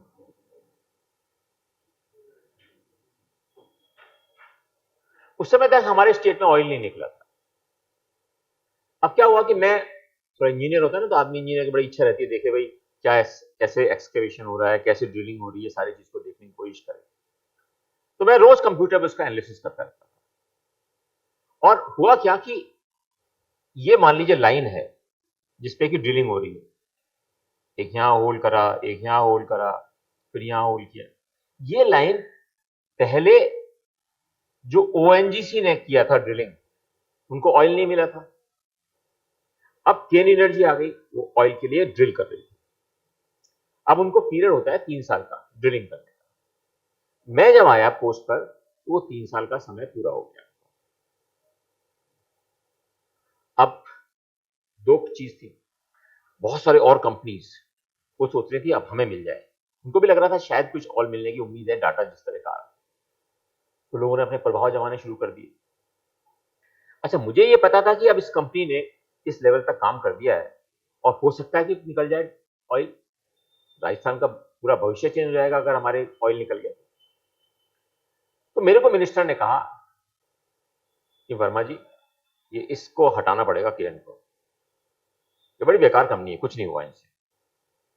मैंने कहा सर, यहाँ पे पिछले 30 साल से ओएनजीसी काम कर रही थी, उनसे कुछ नहीं हुआ, इनको करने तो दें। अगर ये पहुंच गए हैं 70% लेवल तक, 30% और इनको खोदने की परमिशन देते हैं। मैंने कहा नहीं, नहीं खोदी जाएगी। उस समय चीफ मिनिस्टर होते थे शिवचरण माथुर। शिवचरण माथुर ने मुझे कहा मिस्टर वर्मा, ये मिलेगा किसी भी हालत के अंदर दूसरे जने को। मैंने ठीक है। अब मुझे नोट बनाना था। कानून ये कहता था कि अब 3 साल हो चुके हैं तो इसको चेंज किया जाए। ठीक है। अब मैंने 7-8 पेज का नोट बनाया और उसमें मैंने सारा जस्टिफाई किया डेटा के हिसाब से। और मैंने लिखा कि इसलिए मैं उचित समझता हूं कि इसको 1 साल और बढ़ाया जाए। और मैंने आज ऑर्डर जारी कर दिया 1 साल बढ़ाने की। जब 1 साल बढ़ाने की ऑर्डर दे दी, उस समय सरकार चेंज हो गई। अब शिवचरण माथुर जी बन गए पब्लिक अकाउंट्स कमेटी के चेयरमैन। पब्लिक अकाउंट्स कमेटी बड़ी इंपॉर्टेंट कमेटी होती है जो सारे काम करती है सरकार। उनके कामों का जो सीएजी का ऑडिट होता है, उस ऑडिट के आधार पर जो मिलते हैं कि भाई ये गलत हुआ है या इसमें रूल्स की अवहेलना हुई है, वो प्रकरण पब्लिक अकाउंट्स कमेटी के सामने आते हैं। ये हम जब पढ़ेंगे जब गवर्नेंस का पार्ट आएगा। तो उसके अंदर आ गया मामला कमेटी के अंदर। कमेटी में क्या होता है, हर बार जब आप कमेटी में जाएंगे तो शपथ देकर आपको अपना बयान देना होता है। कमेटी कोई भी होती है, जब पब्लिक अकाउंट्स कमेटी है या पब्लिक एस्टीमेट कमेटी है, तो उनको वही पावर होती है जितनी की विधानसभा को या संसद को होती है, बिल्कुल इतनी पावर। अब वहां शुरू हो गया साहब, शपथ लेके कैसे किया आपने? तो शिवचरण माथुर जी बोले, you are not fit to be an IAS officer. किसने बना दिया तुम्हें आईएएस ऑफिसर? कैसे आपने ये कर दिया काम? उसमें गवर्नमेंट ऑफ इंडिया से डायरेक्टरेट ऑफ पेट्रोलियम और ये सब लोगों को बुला रखा। चीफ सेक्रेटरी मेरे पास बैठे थे। चीफ सेक्रेटरी ने कहा सर, आप इस तरह से किसी ऑफिसर को आप नहीं कह सकते, क्योंकि ये सिलेक्शन कोई स्टेट गवर्नमेंट नहीं करती है, ये यूपीएससी करती है, ये सेंट्रल गवर्नमेंट से डेपुटेशन पे आते हैं, कैडर अलॉटमेंट होता है। आप इस चीज को क्वेश्चन नहीं कर सकते। मुझे लगता है आप भी चीफ सेक्रेटरी बनने लायक नहीं है। और उसने फिर निर्णय लिया कि भाई, कमेटी ने निर्णय लिया कि राकेश वर्मा के अगेंस्ट एक्शन होना चाहिए। ठीक है, एक्शन होना चाहिए। अब मामला गया विधानसभा के अंदर। जब तक विधानसभा में गया तब तक वहां से ऑयल निकल गया। अब ऑयल निकल गया, बड़ा जुआ था मेरे द्वारा ही खेला गया, कितना बड़ा रिस्क था, देखो आप कितना बड़ा रिस्क मैंने लिया था। अब ऑयल निकल गया तो मैं तो इन सब चीजों को छोड़ छाड़ के स्टेट प्लेन लिया, मुझे कहा गया कि जाओ आप इमीडिएटली और वहां पर देखो क्या हुआ। वहां तेल निकल रहा था, धड़ झड़ झड़ झड़ झड़ झड़ ऑयल निकल रहा है। मैं आया, सारी रिपोर्ट लेकर आया, सब कुछ बनाया, विधानसभा में रखा गया कि भाई ऑयल वहां से निकल गया है और हमारा तो भविष्य चेंज हो जाएगा, पूरा डेजर्ट का सीन चेंज हो जाएगा। वो केस वहीं का वहीं खत्म हो गया। विधानसभा ने निर्णय लिया इस पर कोई आगे की कार्रवाई करने की आवश्यकता नहीं। ये केस एक सक्सेसफुल डिसीजन था, लॉजिक जो दिया था वो कानून के अनुसार था, जो अधिकार थे उनको ही उपयोग किया गया। ये है सबसे बड़ा फर्क जो एक ब्यूरोक्रेट को मिलता है। निर्णय तो कहा कहता है ना बार बार कि डिवीजन ऑफ लेबर, यहां मिनिस्टर इंटरफेयर करने की कोशिश कर रहे हैं, उनको पता था कि मेरे पास ताकत है इस डिपार्टमेंट को मैनिपुलेट करने की, लेकिन जो अधिकार मेरे थे उस पर वो निर्णय लेने को मुझे जबरदस्ती नहीं कर सकते थे कि मिस्टर राकेश ये लिखो file, he could not have done this. तो division of labour, and then जब आप डिवीजन ऑफ लेबर में आप कोई एक्शन ले रहे हो तो you are responsible for it. अगर आपके डिपार्टमेंट में घोटाला हो गया है, you are responsible mister Verma. आपके सब मैं तो नहीं था, मैं तो फील्ड में थोड़ी था, तो वहां पे हुआ, no, this is your responsibility. फिर क्यों बैठा रखा है आपको? अगर आप सुपरविजन नहीं कर सकते हैं डिपार्टमेंट का तो व्हाई आर यू हियर?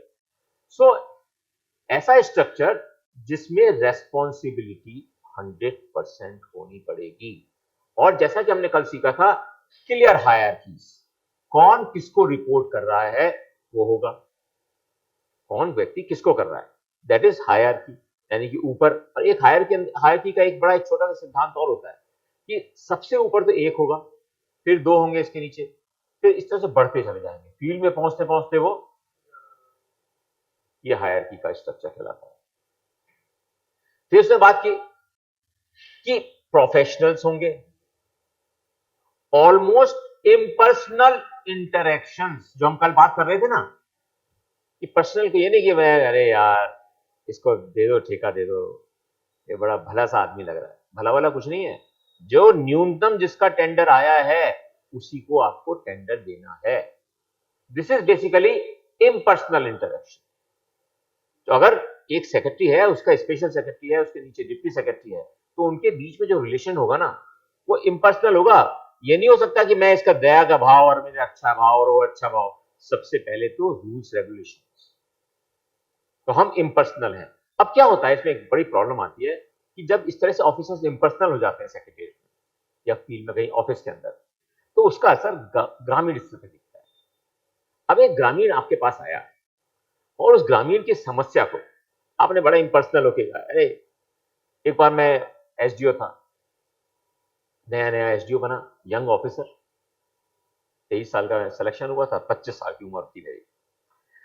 मैं वहां पे पहुंचा भाई गांव के अंदर, गांव में देखा एक राशन की दुकान, उसके बाद भीड़ लगी हुई है। तो मैंने कहा भाई क्यों भीड़ लगी हुई? नेचुरली एक नया जाता है, और मेरी आदत थी कि मैं कभी जीप वगैरह में नहीं चलता था गांव के अंदर, गांव तक पहुंच गया उसके बाद पैदल सड़कों पर पैदल चलता था, जिससे पता चलता है क्या हो रहा है, लोग बात करते हैं, आपके साथ चलते हैं। तो मैंने वहां देखा कि एक बूढ़ी लेडी थी, रो रही जोर जोर से, बिलक बिलक के कि साहब मुझे तो इन्होंने अनाज दिया ही नहीं, मैं क्या खाऊं, मेरे घर में चलो आप देख लो साहब, एक चूल्हा है केवल, एक खाट है, लड़के मेरे कोई है नहीं, लड़की थी वो जा चुकी शादी करके, मैं अकेली रहती हूँ गाँव के अंदर। मैं बड़ा अब उसमें हुआ अचंभे में, अब मेरा खून अंदर से तो खोल रहा, नया यंग आदमी, क्यों नहीं मिला इसको गेहूं? मैंने उसको कहा, डीलर को, मैंने कहा भाई क्यों नहीं मिला इसको गेहूं और चीनी, दो ना इसको, और गेहूं चीनी और मिट्टी का तेल। बोला देखिए ये देखिए रजिस्टर से वो अंगूठा का निशानी है, इसको सारा मिला है सामान, झूठ बोल रही है ये। अब मैं फंस गया, मुझे उस लेडी का देखते हुए लग रहा है कि ये सच बोल रही है, और मुझे ये भी लग रहा था कि ये झूठ बोल रहा है, लेकिन इसने रिकॉर्ड दिखा दिया मेरे को। अब मैं क्या करूं, वहां फील्ड में खड़ा हूं, अगर मैं कुछ एक्शन नहीं लेता हूं, जनता को तो असलियत पता है कि उसको कुछ भी नहीं मिला, जनता तो जानती है कि उसको गेहूं और चीनी और मिट्टी का तेल नहीं मिला, मुझे तो नहीं पता। मैं तो एज ऑफिसर, एज ब्यूरोक्रेट वहां पहुंच गया। अब मैं डिलेमा में हो गया कि क्या करूं। मैंने कहा यार अगर मैं कोई एक्शन नहीं ले पाया तो मेरी तो ध्वजा उतर जाएगी। नया नया एसडीओ आया हूं, मुझे अब 2 साल एसडीओ के रूप में काम करना है, मुझे कुछ काम मैं कर ही नहीं सकूंगा। और मैंने अगर गलत तरीके से इसको पनिश कर दिया है डीलर को, तो ये सारे डीलर हल्ला मचाएंगे, मेरे अगेंस्ट हड़ताल कर देंगे कि साहब एक ऐसा अधिकारी है, जबकि सब कुछ सही हुआ था फिर भी इसने गलत कर दिया। पता नहीं कैसे मेरे मन में आया कि चलो एक काम करते हैं, इसकी बोरियों को काउंट करते हैं, कितनी बोरियां इसके पास। बोरियों को काउंट किया है साहब, तो पता चला गेहूं की तो 13 बोरी जा रहे थे, शुगर की 4 बोरी जा रहे थे। जितना अलॉट होना चाहिए था, लोगों को बंटना चाहिए था, उनसे ज्यादा थी। इसका मतलब उसने बहुत जगह केवल अंगूठे निशानी लगा रखे थे लोगों के, लेकिन एक्चुअल में उनको वितरण नहीं किया था, और महीने के अंत में जो बस्ता अपना ले जाके बेच देता था। मैंने कहा देखो मिस्टर, इसको पहले गेहूं और चीनी और वो दो। मैंने इमीडिएटली तहसीलदार को बुलाया, सारे नीचे वालों को बुलाया। मैंने कहा इसको इमीडिएटली इसकी दुकान सीज करो और इसके अगेंस्ट कार्रवाई शुरू करो। और मैंने फिर उसके साथ साथ मेरे सब डिवीजन में जितनी भी दुकानें थी उन सबका उसी रात को इंस्पेक्शन शुरू करा दिया, जिससे अगले दिन मैनिपुलेट ना कर ले कोई।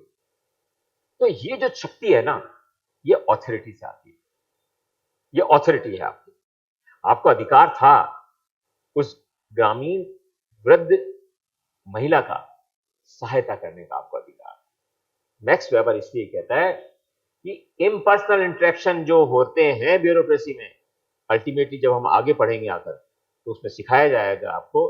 जब नियो वेबरिज्म पढ़ेंगे वो यही कहता है कि देखो इतना इम्पर्सनल भी नहीं होना चाहिए, समझो जाके पहले लोग क्या है, उनकी क्या दिक्कत है, क्या परेशानी है। इसने कहा लेकिन इम्पर्सनल होना चाहिए। वेबर जी ने कहा कि बिल्कुल इम्पर्सनल होना चाहिए, क्योंकि अंग्रेजों का जमाना था, यूरोपियन जमाना था कि भाई जो है ये सब तो अलग है, ये कोई हमारे लेने देना नहीं है इनसे, हमें क्या लेना देना, ये मर रहे मर रहे। अंग्रेज जब जाते थे खून चूस लो पूरा, 70% इसकी फसल को ले लो। एक केवल धोती पहन के रहता था आदमी, और लेडीज का क्या था, एक धोती होती थी जिसको लपेट लेती चारों तरफ, और जब नहाती थी ना, मैंने अपनी दादी को देखा है, नानी को देखा उस कंडीशन में, तो वो आधी धोती को पहले धो लेती थी और आधी धोती पहने रखती थी, और बची भी जो आधी होती थी ना, वो उस दिन नहीं धुल पाती थी, तो अगले दिन धोती। यही थी हमारी हालत देश के अंदर। वो इंपर्सन को क्या मतलब है, अरे मर रहा है तो मर रहा है, हमें तो 70% वसूलना है, क्योंकि गवर्नमेंट ने कह रखा भैया इतना रिवेन्यू इकट्ठा करके मेरे पास आना चाहिए इंग्लैंड। जब आप पढ़ेंगे ना मॉडर्न इंस्टीट्यूट के अंदर, पढ़ाऊंगा मैं इस चीज को, ये क्या हुआ था, एक्सप्लॉइट सारा का सारा किस तरह से हमारा पैसा निकलता चला जाता। इसलिए क्योंकि जो वेबर की थ्योरी थी वो भी कहती थी इम्पर्सनल हो यार, तुम ये पर्सनल वर्सनल कुछ चक्कर नहीं, अपने तो पैसा वसूलना है तो पैसा वसूलो, क्योंकि उसमें से मेरे को 30% मिलना है, 70% सरकार लेगी, अपने तो मजे हैं, तो पैसा होता चला जाएगा, जमींदार बढ़ते गए, पैसे होते गए उनके पास। तो उसने जो डेफिनेशन दी, अब इसको दोबारा पढ़ देखते हैं, पूरी एक साथ पढ़ते हैं, जब देखो कितना अच्छा लगेगा आपको। Bureaucracy is an organisational structure that is characterized by many rules, standardized procedures, and requirements, number of desks, meticulous division of labor, responsibility, clear hierarchies, professional and almost impersonal interactions। ये सिंपल ब्यूरोक्रेसी की definition बताई। तो इसका मतलब ये हुआ कि जब हम कहते हैं ये ब्यूरोक्रेटिक एडमिनिस्ट्रेशन है, तो जो ब्यूरोक्रेसी की शक्तियां हैं, जो ऑथोरिटी है ब्यूरोक्रेसी की, उन ऑथोरिटी की शक्तियों को हम कैसे उपयोग करने का स्ट्रक्चर है, उस स्ट्रक्चर के हम हिस्से हैं, दैट इज ब्यूरोक्रेसी। तो मैक्स वेबर की ये डेफिनेशन थी। अब जो बच्चे मेरे साथ इतने समय से पढ़ रहे हैं, काफी बच्चे पहले से ही पढ़ रहे हैं, उनको लग रहा होगा ये क्या है, ये तो वैसे ही पढ़ लेते हैं। और ये मैक्स वेबर की, मैक्स वेबर काफी कठिन थ्योरी मानी जाती है पब्लिक एडमिनिस्ट्रेशन में, और आपको बड़ा अब आसान लग रहा होगा इसमें कुछ ऐसी क्या थ्योरी है भाई। अब हम आगे चलते हैं।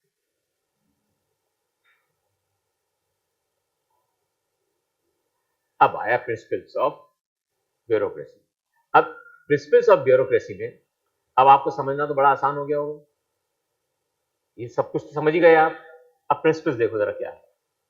तो वेबर ने कुछ प्रिंसिपल्स बनाए। फर्स्ट है टास्क स्पेशलाइजेशन। बताओ इसका क्या अर्थ समझते हो, गैस करो।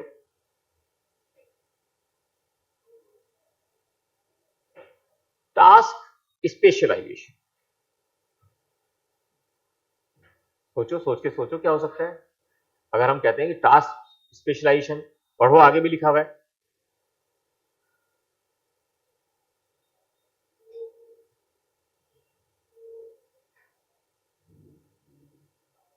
स्पेशलाइजेशन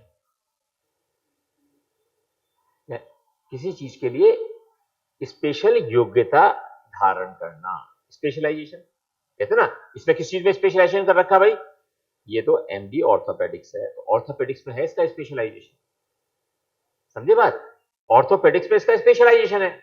या ऑर्थोपेडिक्स हड्डियों का इलाज करने वाला डॉक्टर, ठीक है। सो हड्डियों का इलाज करने वाला स्पेशलिस्ट तो वही हड्डियों का इलाज करेगा। जो हार्ट का स्पेशलिस्ट है वो हार्ट का ऑपरेशन करेगा। हम कहते हैं ना स्पेशलिस्ट डॉक्टर्स के पास जा रहे हैं। तो वेबर ने कहा बड़े सिंपल सी बात है कि जब वर्क आप डिवाइड कर रहे हो तो स्पेशलाइजेशन के हिसाब से करो।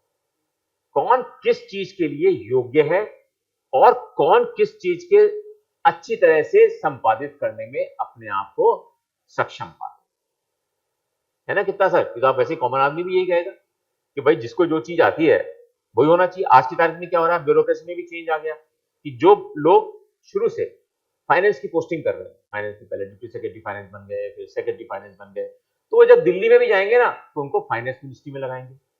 और जो फाइनेंस मिनिस्ट्री में होता है, जैसे हमारे साथ जूनियर था यहाँ पर संजय मल्होत्रा, यहाँ फाइनेंस सेक्रेटरी था, दिल्ली में जाके फाइनेंस में काम कर रहा था। जब रिजर्व बैंक के गवर्नर की पोस्ट खाली हुई तो उसको गवर्नर बना दिया। इसका मतलब ये स्पेशलाइजेशन हो गया उसका, यार फाइनेंस का काम ही करने वाला बढ़िया ऑफिसर है। तो वेबर ये कहता है कि हमें टास्क स्पेशलाइजेशन पे बहुत ज्यादा ध्यान देना चाहिए। Tasks are divided into simple routine categories on the basis of competencies and functional specialization. कोई कितना योग्य है, आज सबको डिस्ट्रिक्ट कलेक्टर नहीं बना सकते। कोई अगर योग्य नहीं है तो उसको डिस्ट्रिक्ट कलेक्टर कैसे बना देंगे भाई। जो अपने ऑफिस में सही चला नहीं सकता काम, उसको डिस्ट्रिक्ट कलेक्टर में कैसे चलाएगा जहां इतने डिपार्टमेंट्स का कोऑर्डिनेशन करना है। तो हमें तो एक ऐसा आदमी चाहिए जो कोऑर्डिनेशन कर सके, टैक्टफुल हो, जिसको नॉलेज हो उन सब चीजों की, रिवेन्यू लॉस जानता हो कि भाई क्या कानून होता है। तो उसने सिंपल सिंपल ये कहा कि task are divided into simple routine. कौन से रूटीन टास्क है भाई, ठीक है अपना आ रहा है, निकालो भाई, हो गया है, यह है नाम लिस्ट के अंदर, यस, आगे इसका सैंक्शन करिए, इसका नाम है, उसका काम रोज यही है, तो ये रूटीन का काम हो गया। इसके अंदर कोई स्पेशल नॉलेज की जरूरत तो है नहीं, ना एप्लीकेशन ऑफ माइंड की जरूरत है, दोनों चीजों की जरूरत नहीं है। तब उसने ये कहा कि भैया competencies and functional specialization. So every employee is responsible for what he does best. कितनी सिंपल सी बात है, ये तो होना ही चाहिए, क्यों नहीं होना चाहिए, और क्या होना क्या चाहिए। वेबर ने ऐसी कौन सी बड़ी चीज कह दी कि जो काम जिस व्यक्ति के द्वारा सक्षमता से एफिशिएंटली और अच्छा परिणाम देने वाला हो वो काम करना चाहिए उसको, वही काम उसको देना चाहिए। ये तो आप भी कहोगे, अगर आज आपसे कहे कि भाई तुम खेती करने जा रहे हो, मान लीजिए खेती करने में पहुंच गए, तो आपको पता है कि मेरी जमीन है, इसके अंदर ये गुड़ाई का काम तो ये महिला अच्छा कर सकती है, आप उसी को दोगे। मैं जाके कहूँ कि लाओ साहब मैं करता हूँ, आपके मजाक कर रहे हैं, आप क्या करो इसको, खत्म। तो मैक्स वेबर ने भी यही कहा कि ब्यूरोक्रेसी के अंदर हमको ये कोशिश करनी होती है कि जो आदमी उस काम को बेस्ट रिजल्ट दे सके, जो उस काम के उन परिणामों को पहुंचा सके जो सरकार सोच रही है कि भाई ये योजना ऐसी इंप्लीमेंट ये करा सकेगा क्या या नहीं करा सकेगा, क्या इसमें कैपेसिटी है कि इतना बड़ा डिपार्टमेंट से इस पर्टिकुलर योजना को ये इंप्लीमेंट करा सकता है। वही वेबर ने कहा every employ is responsible for what और she does best and knows exactly what is expected of him. आज जब कलेक्टर लगता है उसको क्या कहते हैं पता है आपको, जब डिस्ट्रिक्ट कलेक्टर लगता है तो हमेशा चीफ मिनिस्टर डायरेक्ट बात करता है कलेक्टर से, उनको कहते हैं तुम सरकार की आंख, नाक और कान हो, कलेक्टर को ये कहा जाता है तुम रिप्रेजेंट कर रहे हो सरकार को जिले के अंदर, अर्थात तुम्हें पूरे जिले को ध्यान से रखना है। 20-25 डिपार्टमेंट्स हैं, उनके साथ कोऑर्डिनेशन करना, लॉ एंड ऑर्डर सिचुएशन ना खराब हो जाए, रेवेन्यू केसेस सही डिस्पोजल हो रहे हो, गरीबों की जो योजनाएं हैं उनके अंदर कहीं करप्शन ना हो रहा हो, गड़बड़ ना हो रही है, तुम्हें ध्यान से देना है। तो उसको पता है कलेक्टर को कि मेरी ड्यूटी क्या है, मुझे क्या करना है। तो वेबर की सबसे बड़ी प्रिंसिपल ये था कि कोई भी अगर हम ब्यूरोक्रेट में लगा रहे हैं, ब्यूरोक्रेट बना रहे हैं उसको, तो उसको पहले ये पता होना चाहिए कि उससे क्या एक्सपेक्टेड है। आपको एक और छोटी चीज सिखाता हूं जो एग्जाम में लिखने में बड़े फायदा होता है, इनसे बहुत नंबर आते हैं। जब कोई कलेक्टर एक जिले से दूसरे जिले जाता है या सेक्रेटरी में ट्रांसफर हो जाता है, तो हर कलेक्टर को जाने से पहले एक नोट लिखना होता है, बड़ा सा नोट। उसमें लिखता है कि जिले की मुख्य समस्याएं ये हैं, ये जिले के अच्छे लोग हैं जो अपने कामों में सहयोग करते हैं, ये बदमाश लोग हैं, ये धोखेबाज हैं, ये करप्ट है, पूरे लोग लेखा जोखा होता है, 10-15 पेज का टाइप रिकॉर्डेड होता है। अब जब नेक्स्ट कलेक्टर आया, अब उससे एक्सपेक्टेड है कि जो पुराना कलेक्टर समस्याओं को बता के गया है उसको आपको रिजॉल्व करना है। मैं एक बार यहाँ पे बांसवाड़ा के अंदर था, तो मुझे गए हुए 2-3 दिन 5 दिन हुए थे। तो नियम ये होता है कि पहले जब आप जाओगे फील्ड के अंदर, तो सबसे पहले आपको डिस्ट्रिक्ट में पूरा घूमना पड़ता है। देखो भाई क्या हो रहा है डिस्ट्रिक्ट के अंदर, कहाँ पर क्या क्या चीजें हो रही हैं, कौन लोग कैसे काम कर रहे हैं, जनरल एक आपको आइडिया हो जाना चाहिए। मैंने अपना ले लिया पूरा जिला, मेरे साथ बैठे थे एडिशनल कलेक्टर साहब, उनके साथ साथ गए, उन्होंने दिखाते गए, जगह जगह एसडीओ मिलते रहे, ऐसा 4-5 दिन लग गए। अचानक से क्या हुआ, एक भूख से मौत हो गई। अब भूख से मौत होना बड़ा खतरनाक चीज होती है, मतलब इतना सरकार कर रही है, अनाज फ्री, ये फ्री, वो फ्री, और उसके बाद एक मौत हो जाए भूख से। अब भूख से मौत हो गई, मुझे बड़ा गुस्सा आया कि यार ये मुझे किसी ने बताया नहीं कि यहाँ पे भूख में जाना चाहिए था, मुझे उस जगह ले जाना चाहिए था इनको जहां इस तरह की संभावनाएं रहती हैं। इंक्वायरी फटाक से, सरकार में तो इंक्वायरी होती है सबसे पहले, भूख की वक्त को विधानसभा में प्रश्न उठ जाएगा, सब कुछ हो जाएगा। तो मैंने कहा मैं तो अभी आए हुए 5 दिन ही हुए, उससे इससे फर्क नहीं पड़ता है। आपको पता होना चाहिए था कि ये पॉकेट ऐसी है जहां पर की भूख से लोग पीड़ित हैं, उस पर सबसे पहले आपको ध्यान देना चाहिए था जाकर। सो यू शुड अंडरस्टैंड, हर आदमी की जिम्मेदारी है कि उसको पता हो, ब्यूरोक्रेसी के अंदर हर लिंक को पता होना चाहिए कि उसकी क्या जिम्मेदारी है। So that is task specialization. ये क्या होता है, जितने ऑप्शंस होते हैं ना, इनके हेडिंग्स तो ऐसे देते हैं, बड़ा पता नहीं क्या चीज होने वाली है। एक्चुअल में जब उसका पढ़ने बैठोगे ना किसी जिसको पता होगा सब्जेक्ट के बारे में, तो आपको पता चलेगा वो तो नाम दे रखे हैं इतने कठिन कठिन, एक्चुअल में कुछ नहीं है। चलिए अब नेक्स्ट चलते हैं। So each department has specific powers, जो हमने बताया था कि हर डिपार्टमेंट को क्या क्या पावर करने का पावर होती है, किस किस काम को करने का उसको अधिकार मिला। Every employee has a specific place within the organization and expected to solely focus on his or her area of work। भाई जो तुम्हारा काम है उसको जान लगा के करना है, उसको सही करो। इसलिए जब इंक्वायरीज होती हैं किसी व्यक्ति की, तो देखा जाता है किस लेवल पर भूल हुई है। अगर अब उसमें कोई एलडीसी की भूल नहीं मानी जाएगी, उसने कहा मैं तो केस प्रस्तुत कर दिया था, असिस्टेंट सेक्रेटरी कहेगा मैंने रूल्स वगैरह सब बता दिए थे सर, उसको नहीं पकड़ेंगे।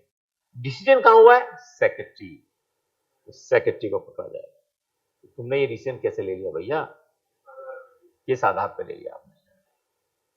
तो हर जो भी ब्यूरोक्रेसी में आदमी होगा, every employee has a specific place within the organization and is expected to solely focus on his own duty, no own area। अब देखो इंपॉर्टेंट चीज, एग्जाम में जो आपको लिखना पड़ेगा,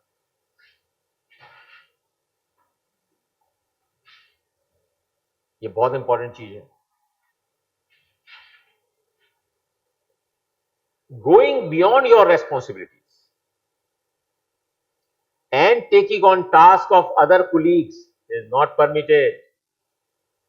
इतनी सिंपल सी बात है कि भाई आज आप अपने अधिकारों के काम कर सकते हो, आप दूसरे डिपार्टमेंट का अधिकार नहीं कर, आपको मिल जाएगा। आप अगर सेक्रेटरी फॉरेस्ट हो तो आप सेक्रेटरी माइंस का काम नहीं कर सकते, यार इस फॉरेस्ट में यहाँ माइन में दे देता हूँ, ना ना, this is not your work.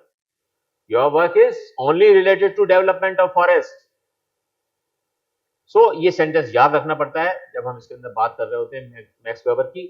Going beyond your responsibilities and taking on task of other colleagues is not permitted in bureaucracy.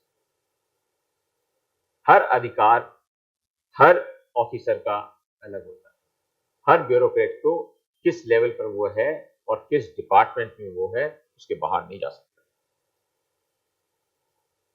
Okay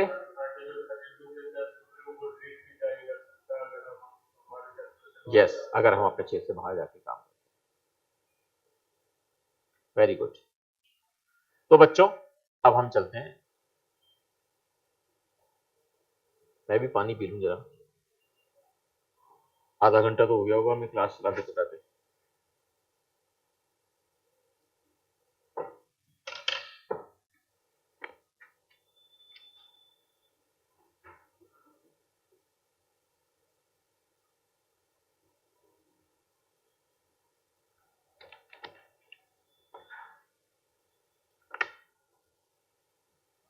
बड़ा मजेदार सब्जेक्ट होता है ये एक्चुअल में, हर चीज जो है ना बिल्कुल रियलिटी से कनेक्टेड होती है सब्जेक्ट।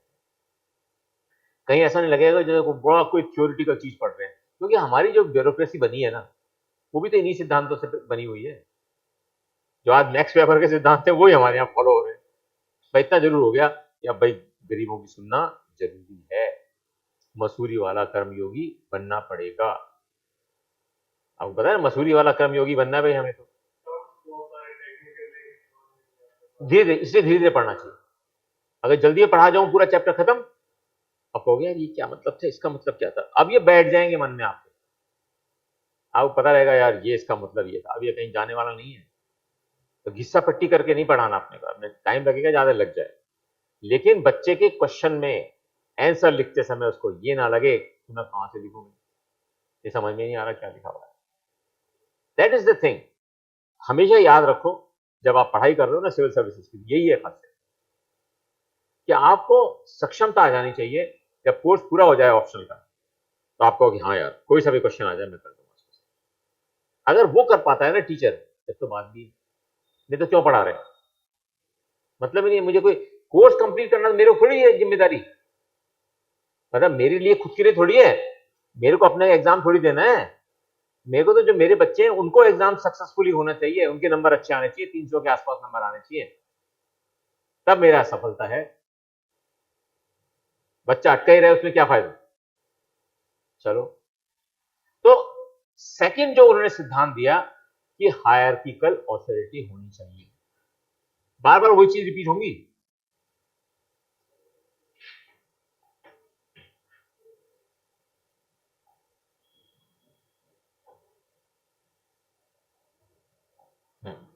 अब देखिए, अब क्या कह रहे हैं ये,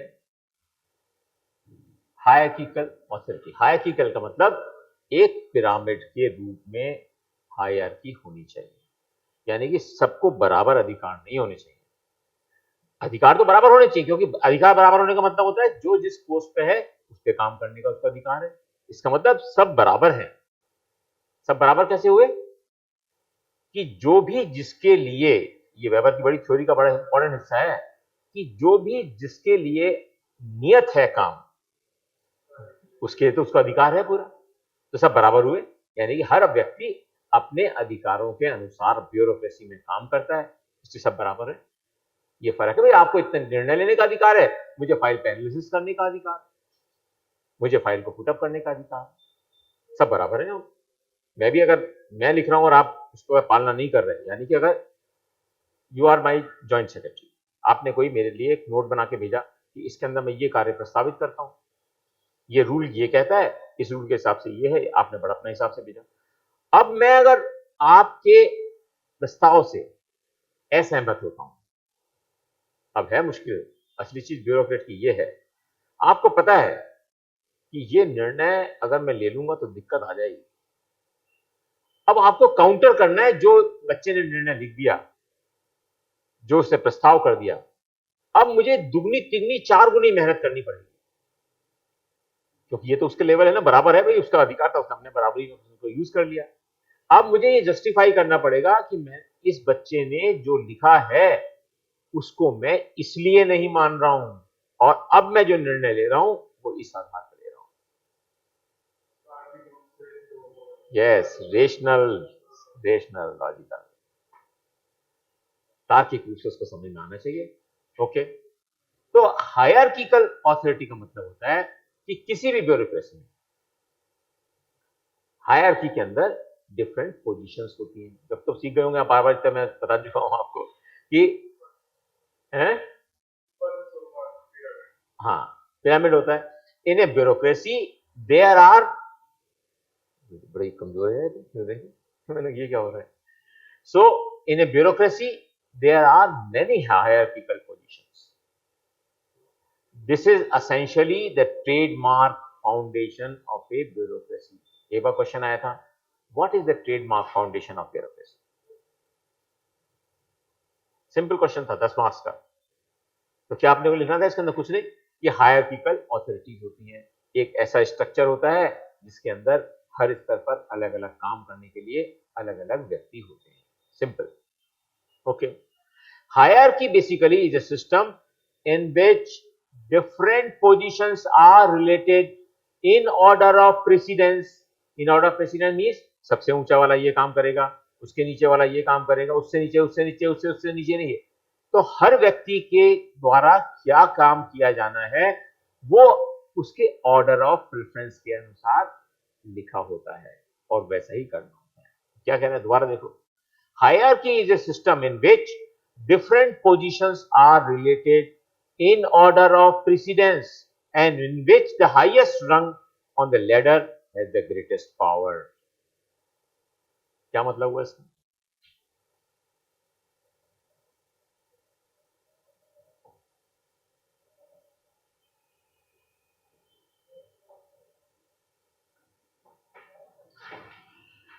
देखो, अभी जैसे आपने समझा था, मान लीजिए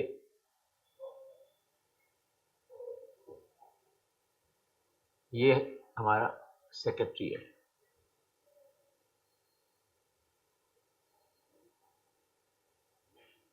इसके नीचे सिंपल सा स्ट्रक्चर ले रहे हैं, जॉइंट सेक्रेटरी है।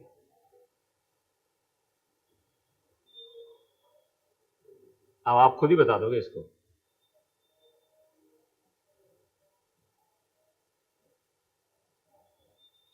डिप्टी सेक्रेटरी है, इसके नीचे हमारा मान लीजिए असिस्टेंट सेक्रेटरी है, उससे नीचे नहीं ले रहे अपन। और फील्ड के अंदर क्या है जो इसको रिपोर्ट कर रहा है सेक्रेटरी को डायरेक्ट?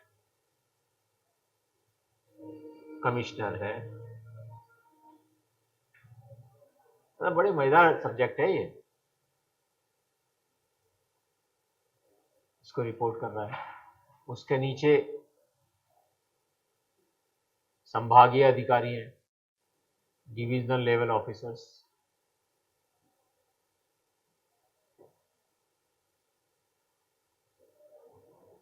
और इसके नीचे हैं डिस्ट्रिक्ट लेवल ऑफिसर। अपन यहीं तक करेंगे,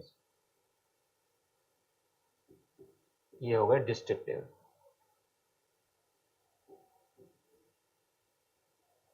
मतलब आप देखो कितने आसानी से आप खुद इसको सारा इंटरप्रेट कर सकते हो, खुद निकाल सकते हो इसका।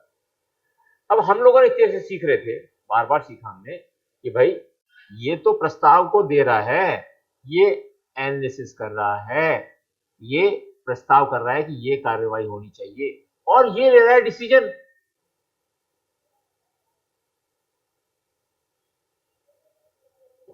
इसका मतलब सबसे ज्यादा पावरफुल तो यही हुआ।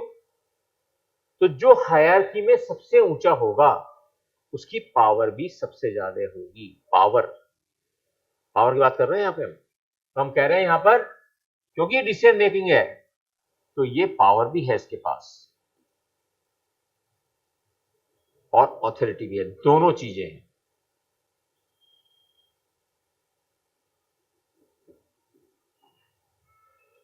इसका मतलब जैसे जैसे हम नीचे चलते चले जाएंगे उतनी ही उस व्यक्ति की शक्तियां कम होती चली जाएंगी। अब जैसे हम फील्ड में आए, ये कमिश्नर है, बड़ा लोग समझते हैं कमिश्नर साहब है। अब कमिश्नर को पॉलिसी लेवल डिसीजन लेने का अधिकार नहीं है। कमिश्नर अपने हिसाब से पैसा नहीं खर्च कर सकता।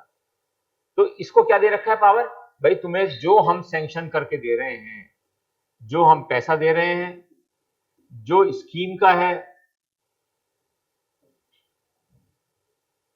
भैया उस पैसे को उस स्कीम पे खर्च करो, आपका काम तो ये है। लेकिन जब फील्ड लेवल हम देख रहे हैं तो फील्ड लेवल में सबसे ज्यादा पावर तो इसके पास है भाई। अब इंप्लीमेंटेशन में कोई गलती हुई तो इसको कमिश्नर को पकड़ लेंगे। सेक्रेटरी को पावर क्या है, उस डिसीजन जो इंप्लीमेंटेशन बन रहा है, जो स्कीम का इंप्लीमेंटेशन का प्लान बना रहे हैं, जो स्ट्रक्चर बना रहे हैं, जो नीतिगत निर्णय होने हैं, वो अगर आपने गलत ले लिए तो आप रेस्पॉन्सिबल हो यहां पर, आप जो सबने आपको एडवाइस किया था उसके हिसाब से। और इसी प्रकार जब फील्ड में है, ये फील्ड का अधिकार सबसे होगा। अर्थात जैसे जैसे हायरार्की में, किसी भी हायरार्की के अंदर आदमी का पद बढ़ता चला जाएगा, उसकी शक्तियां और ऑथोरिटी बढ़ती चली जाएगी। सिंपल बात है, वैसे कोई बहुत बड़ा 30 मार्क का चीज नहीं है ये, लेकिन सिद्धांत है, ये याद रहना चाहिए।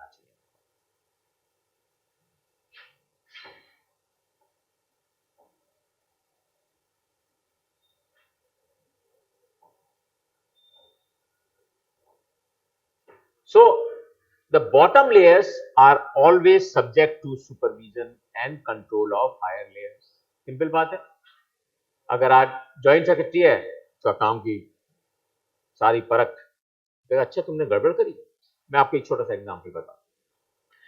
एक बार मैं सेक्रेटरी था तो 6000 एलडीसी का अपॉइंटमेंट किया सरकार ने। आरपीएससी ने लिस्ट बना के भेज दी, उस समय आरपीएससी करती थी एलडीसी का कलेक्शन। 6000 की लिस्ट आ गई। तो मैंने अपने ज्वाइंट सेक्रेटरी को कहा, मैंने कहा भाई ये लिस्ट है, इसको प्रोसेस कर लो और क्या प्रोसीजर अपना अपनाएंगे इसके लिए वो अपन डिस्कस कर लेंगे, इसमें क्या बात है। तो 3 निकल गए, 4 निकल गए, 5 दिन हो गए। मैंने कहा ये तो गड़बड़ है, बच्चे वेट कर रहे हैं। भाई 6000 पोस्टें कम थोड़ी होती हैं, सोचो ना, एक ही उससे ऑर्डर से 6000 पोस्टें होनी है। तो अब उस ज्वाइंट सेक्रेटरी को चाहिए था कि मेरे पास आता, वो डिस्कस करता कि सर इसका क्या तरीका अपनाएं जिससे कोई आरोप ना लग जाए।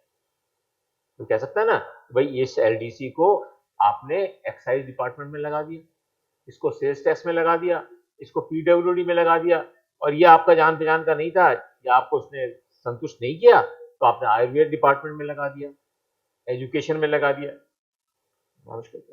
थोड़े दिन बाद वेट कर रहा था मैं, थोड़ी देर बाद मैंने देखा उसने फाइल बना के भेजी और 6000 के 6000 लोगों के इस डिस्ट्रिक्ट में जाएगा और इस पर्टिकुलर डिपार्टमेंट में जाएगा।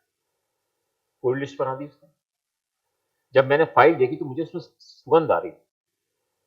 सुगंध का मतलब मुझे शक हुआ कि इसमें यार मुझसे इसने डिस्कस ही नहीं किया प्रोसीजर का, और अपने आप ही लोगों का इसने डिपार्टमेंट भी और डिस्ट्रिक्ट भी दोनों सेलेक्ट कर दिए अपने आप। मेरे मन में कुछ कौन था। मैंने कहा अच्छा तुम ऐसे करो, इसको फाइल को रखे, नहीं साहब साइन कर दो, निकाल दें ऑर्डर, बड़े लोग बाहर बैठे हैं, देखो साहब सचिवालय के बाहर बैठे हैं सारे लोगों, टेंट लगा रखा है। मैंने कहा वो सब ठीक है, लेकिन अभी मैं इसको देखूंगा फाइल को। नहीं साहब मैंने बिल्कुल सब कुछ अच्छी तरह सही किया है।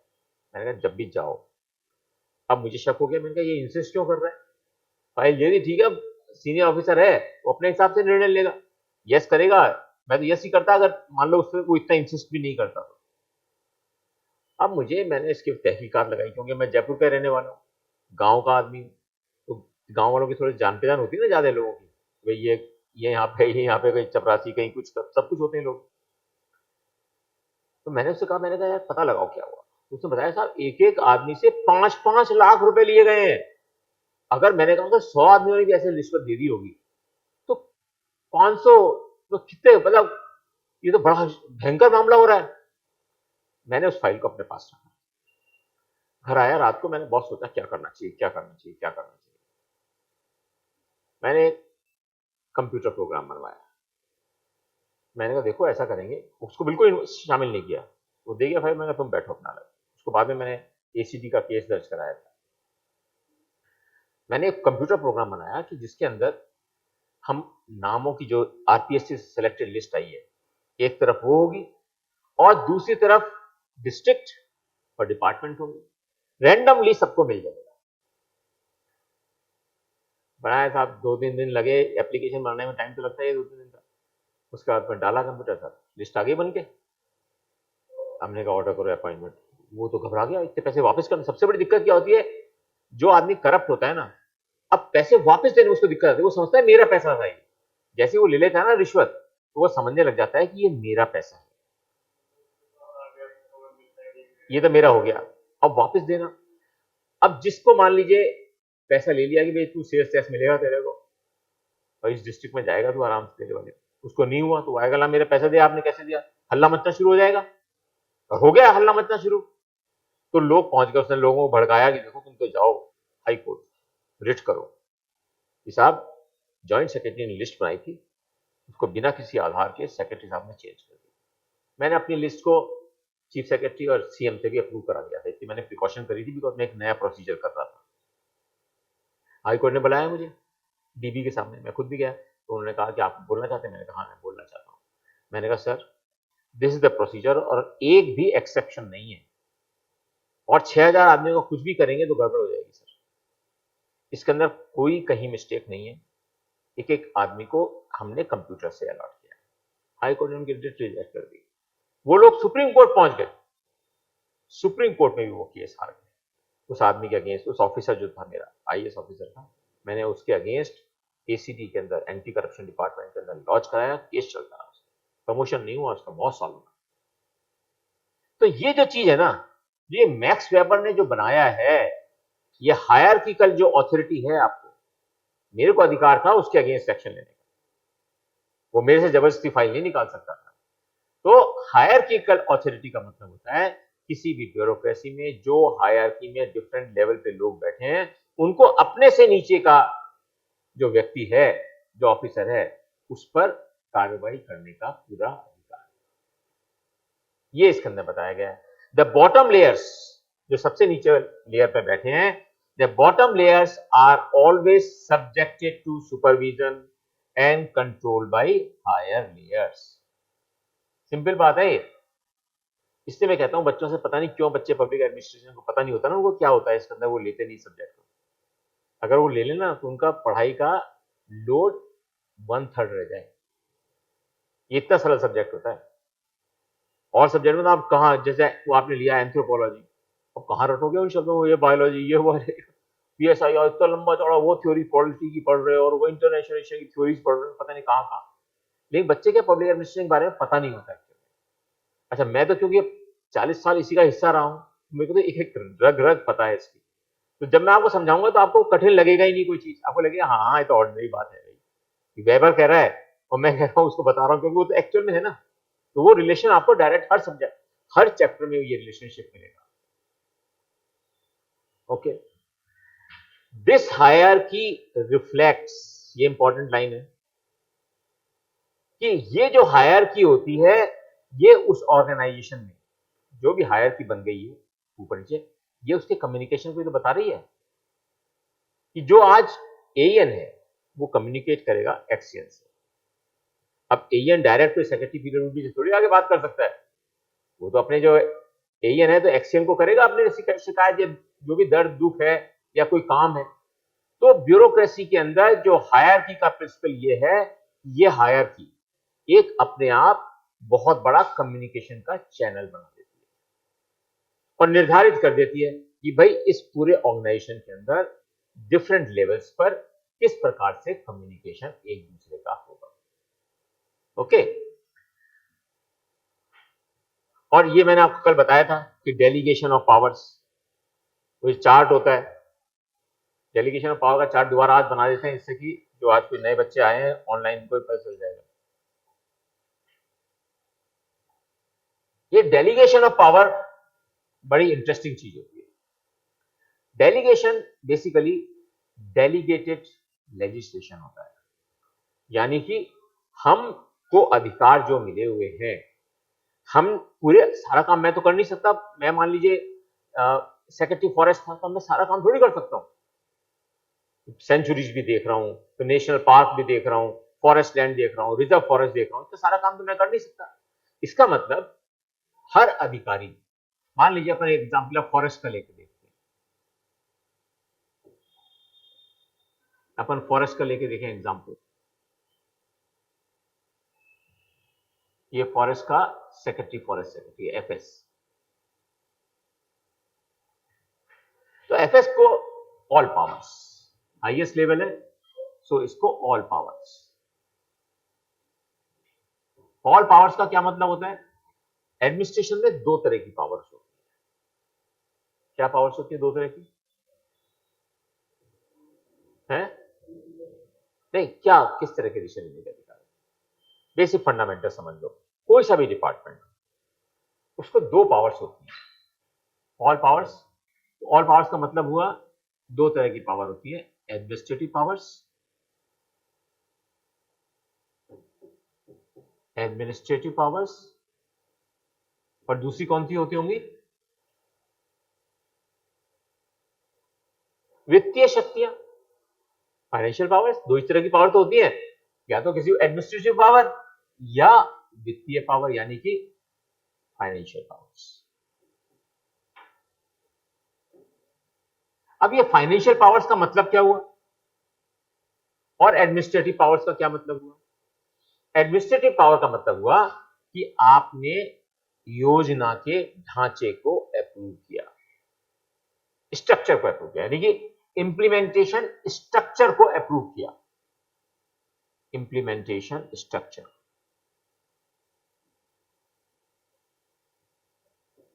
यानी कि आपने कहा कि भाई इस जिले के अंदर इतना फॉरेस्ट का और कवरेज होगा एरिया का,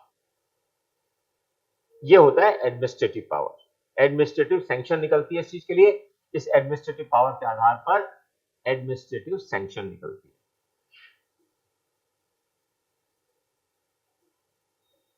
एडमिनिस्ट्रेटिव सैंक्शन।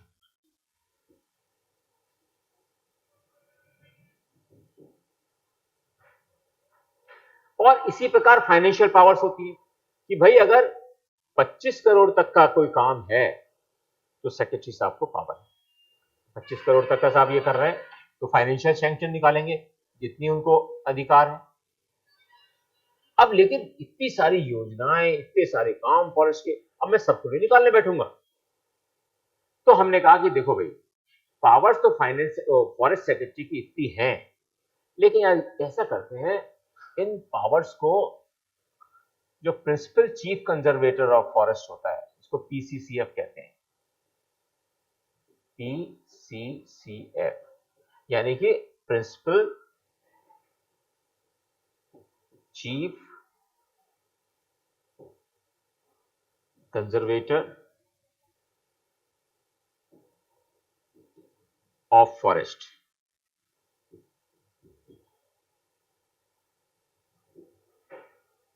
अब ऐसा करता हूं, मेरे को तो था पावर्स, एडमिनिस्ट्रेटिव पावर्स थी मुझे डेवलपमेंट ऑफ फॉरेस्ट, अब मैं इसको नीचे कर देता हूं कि यार ऐसा करो कि पीसीएसएफ साहब को हम देते हैं डिस्ट्रिक्ट लेवल की, डिस्ट्रिक्ट लेवल जो फॉरेस्ट डेवलप होंगे उसकी पावर तो हम दे देते हैं पीसीसीएफ को। और फाइनेंशियल पावर यार 25 करोड़ तक की मेरे पास थी, अपन ऐसा करते हैं 15 करोड़ तक की पावर तो अपन पीसीसीएफ को दे देते हैं कि भाई 15 करोड़ तक का अगर कोई फॉरेस्ट का डेवलपमेंट का काम आएगा तो फिर मेरे पास मत भेजना यार, मैंने अपनी शक्तियां जो हैं वो आपको ट्रांसफर कर दी हैं, यानी कि हमने डेलीगेशन ऑफ पावर कर दिया है, इसे कहते हैं डेलीगेशन ऑफ पावर्स। मेरी पावर थी 25 करोड़ तक के सारे काम सैंक्शन करने की, लेकिन मैंने कहा कि नहीं, क्योंकि हायरकी के अंदर ये मेरे नीचे है, तो मैंने इसको कहा भी तुम्हें हम दे देते कि तुम 15 करोड़ तक के जो काम है वो तुम सैंक्शन करोगे, 15 करोड़ तक का जो फॉरेस्ट का डेवलपमेंट है वो काम तुम्हारे द्वारा किया जाएगा। इसका मतलब मैंने अपनी पावर्स को डेलीगेट कर दिया। समझ में आ गया डेलीगेशन किसे कहते हैं? इसे कहते हैं delegation of powers. So this is known as delegation of powers.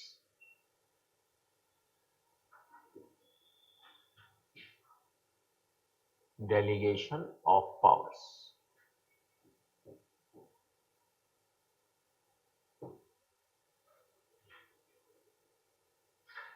कुछ कठिन लग रहा है क्या अभी तक? क्या बेटा? ये तो बड़ा कठिन था, पब्लिक एडमिनिस्ट्रेशन और ऑप्शनल तो बड़ा कठिन होता है। एक्चुअल में जैसे जैसे अपन चैप्टर्स आगे बढ़ेंगे ना, आपको समझ में आएगा कि डिफरेंट डिफरेंट पोस्टों पे जो मैंने काम किया है ना, वो हर चैप्टर उसका एक जगह रिलेटेड मिलेगा। आप हमेशा रिलेट कर सकते हो कि जब आप बनोगे ना इस पोस्ट पर, जब आप आईएएस ऑफिसर बन जाओगे तो आप ये करोगे। ये एक बहुत मजा होता है इस सब्जेक्ट के अंदर। और हम लोगों ने तो पहली बार पढ़ा था जब हम अकेडमी में गए थे। 2 साल जाते हैं ना अकेडमी में, तो वहां पर पूरे 2 साल में इस सब्जेक्ट को सबसे ज्यादा पढ़ाया जाता है। ये law, public administration and finance, 3 चीजें वहां पर बहुत जोर। और एक लैंग्वेज सीखनी पड़ती है आपको। जैसे मान लीजिए आपको तमिलनाडु कैडर मिल गया, तो तमिल लैंग्वेज सीखनी पड़ेगी आपको। तो आप 2 साल में बिल्कुल पक्का कर देते हैं आपको कि आप तमिल बोलने लग जाओगे और तमिल लिखने लग जाओगे। सोचो, अब जैसे हमारा तो राजस्थान होम कैडर था, तो हमें तो हिंदी लेनी थी, तो हिंदी तो कर दिया अपने लोगों ने, कोई दिक्कत नहीं। लेकिन और जगहों को तो सबको सीखनी पड़ती है और सीख जाते हैं आसानी से।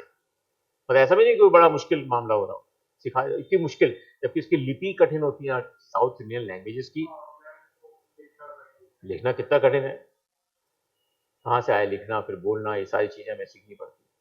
ओके, नहीं अब मैं आपको थोड़ा आईएएस का रीजन बताता हूँ, जिससे कि आपको आइडिया तो हो जाए ना आईएएस का, आपको पता चले कि यार आईएएस में जाना चाहिए। मैं इतने साल की सर्विस करने के बाद ये कहता हूँ कि बच्चों को आईएएस ऑफिसर बनना चाहिए। और किसी सर्विस में कोई है ही नहीं वो चार। इसके अंदर जो सपना देखते हो ना आप, उस सपने को क्रियान्वित कर सकते हो। इससे बड़ा कहीं किसी सर्विस में कुछ नहीं है। पुलिस में हमने एसपी के बाद कुछ नहीं होता, ऑफिसों में बैठे रहते हैं। लेकिन आईएएस में जैसे जैसा ऊपर पढ़ते चले जाते हो, आपका और स्फीयर ऑफ काम, दायरा चीजों का देखने का बढ़ता चला जाता है। जब मैं दिल्ली में पोस्टेड हुआ जॉइंट सेक्रेटरी, तो मैं विदेशों में इतना जाता था, मुझे नेगोशिएशन करने की वो थी। मैं नेगोशिएशन टीम का लीडर था, टेक्निकल बैरियर्स टू ट्रेड, टीबीटीज। तो मेरा काम यह था कि हर 15-20 दिन में एक बार मुझे किसी कंट्री में जाना पड़ता। तो जो टेक्निकल बैरियर्स होते हैं, सीखेंगे अभी अभी इकोनॉमी मुझसे पढ़ोगे, तो उन टेक्निकल बैरियर्स पे नेगोशिएशन होने के लिए वो मैं जाता था। तो करीब करीब 52 कंट्रीज में उस समय गया हूं। तो आप एक डिफरेंट वर्ल्ड में होते हो। आईएएस माने यही तो फायदा है, आप इतने तरह की चीजें आपको मिल रही हैं। और दूसरा, फिर मसूरी वाला कर्मयोगी तो बन ही रहे हो। सबसे प्राथमिकता तो वही है, मैं वो व्यक्ति बनूंगा, मैं वो ऑफिसर बनूंगा जिसके लिए सर्वोच्च प्राथमिकता गरीबों को, दुखियारों को, बेसहारों को सहारा देने का होगा। ये बनना है मेरे को लाइफ के अंदर। फिर देखो कितना मजा आएगा। मैं पता है आपको, बहुत सारे ऑफिसर्स ऐसे होते थे जब कुछ गड़बड़ कर दी फील्ड में, तो उनको पता ना क्या टास्क देता था। उनको मैं टास्क देता था कि देखो, तुम अगर एक्चुअल में 2 गरीब आदमियों का, जिनकी शिकायत आपके पास आई हुई है, जिनके द्वारा, उनको तुम एक्चुअल में मदद कर दो, उन दोनों व्यक्ति को मैं तुम्हें माफ कर दूंगा। मैं छोटी मोटी गलतियां इसी आधार पर माफ कर देता था। वो आके बता देखिए साहब ये दोनों हैं, तो मैं उनके दोनों व्यक्तियों से फोन करता, तुम्हारा काम हुआ है या नहीं हुआ? वो कहते हाँ हो गया साहब। फिर मैं फिर भी नहीं मानता, हो सकता है इन्होंने साले पैसा देके कुछ करा दिया, वैसे झूठ तू ऐसा बोल देना। फिर मैं अपने अधिकारी को भेजता, एसडीओ को कहता, तू जा जरा कंफर्म करके आ। इसका मतलब सोचो उस आदमी को कितना महत्व हो गया, उस आदमी का, उन 2 आदमियों का जिनका काम हुआ, वो तो आपके दूत बन गए ना, अब एम्बेसडर बन गए आपके। यार देखो राकेश शर्मा साहब ने ये काम मेरा करा दिया, जो कि मैं पिछले 3 साल से अटक रहा था, नहीं हुआ। मेरे पास एक अकाउंटेंट साहब है, काम करते हैं। उन अकाउंटेंट साहब को कोई पट्टा लेना था म्यूनिसपैलिटी से, जयपुर म्यूनिसिपल कॉर्पोरेशन से। काटता चक्कर, तुम्हारा रिकॉर्ड ही खो गया, फाइल खो गई। तुमने जो अपने मूल दस्तावेज लगाए थे और जो एप्लीकेशन लगाई थी, वो फाइल ही खो गई है साहब। अब कहां से लाए वापस? गया काम से? कि साहब मैंने तो दी थी, तो देखो हमारे पास कुछ नहीं है, खो गई, हम क्या करें। मैंने कहा अच्छा खो गई, मैं करता हूँ। मैं उसको लेके गया रुक्मणी के पास। रुक्मणी डी आर पहले कमिश्नर थी यहाँ पे, अभी ट्रांसफर हुआ इसी लिस्ट के अंदर। तो रुक्मणी के पास गया मैंने कहा इसके इतना गरीब आदमी है, इस पे इंजस्टिस हो रहा है, सर कुछ करो भाई। वहीं बैठा रहा मैं, और उसने फाइल को ढूंढवा ली। वो तो इसलिए खो गई थी कि तू पैसे दे तो तेरी फाइल ढूंढ देंगे हम। फिर दूसरा आदमी कहेगा मैं प्रोसेस जब करूंगा जब पैसा दे। हर स्टेज पे पैसा मांगने वाले खड़े तैयार। लेकिन जब मैंने उसका काम करा लिया, दूसरे दिन उसको जब पट्टा मिल गया, मुझे बड़ी खुशी हुई। मुझे इतनी ज्यादा खुशी हुई, आप इमेजिन नहीं कर सकते। अभी आज से करीब 20-25 दिन पहले की बात। मेरा यार मजा आ गया, एकदम आत्मा को ना सुख और शांति मिलती है। ये चीज आप आईएएस में रहकर कर सकते हो, और किसी सर्विस में नहीं मिलेगा ऐसा मौका। वहां तो रिटायर हो गए, उसका कोई पूछे ही नहीं आप। आईएएस की एक बहुत बड़ी खासियत यह है कि आप किसी भी राज्य में चले जाओ, कहीं भी दिक्कत हो आपको, कोई बात नहीं, वहां का चीफ सेक्रेटरी आपकी इमीडिएटली हेल्प करेंगे। नहीं जानते आपको फिर भी, क्योंकि आप उस सर्विस के मेंबर हो, सीनियर मेंबर हो, हर जना आपकी सहायता करेगा। इसलिए आईएएस बनना है अपने को।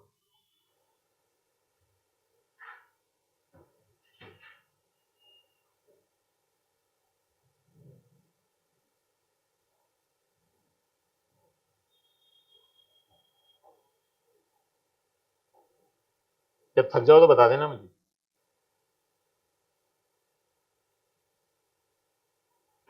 जब थक जाओ ना। कितना टाइम हो गया? आधा घंटा हो गया? अरे 3 बजने वाले।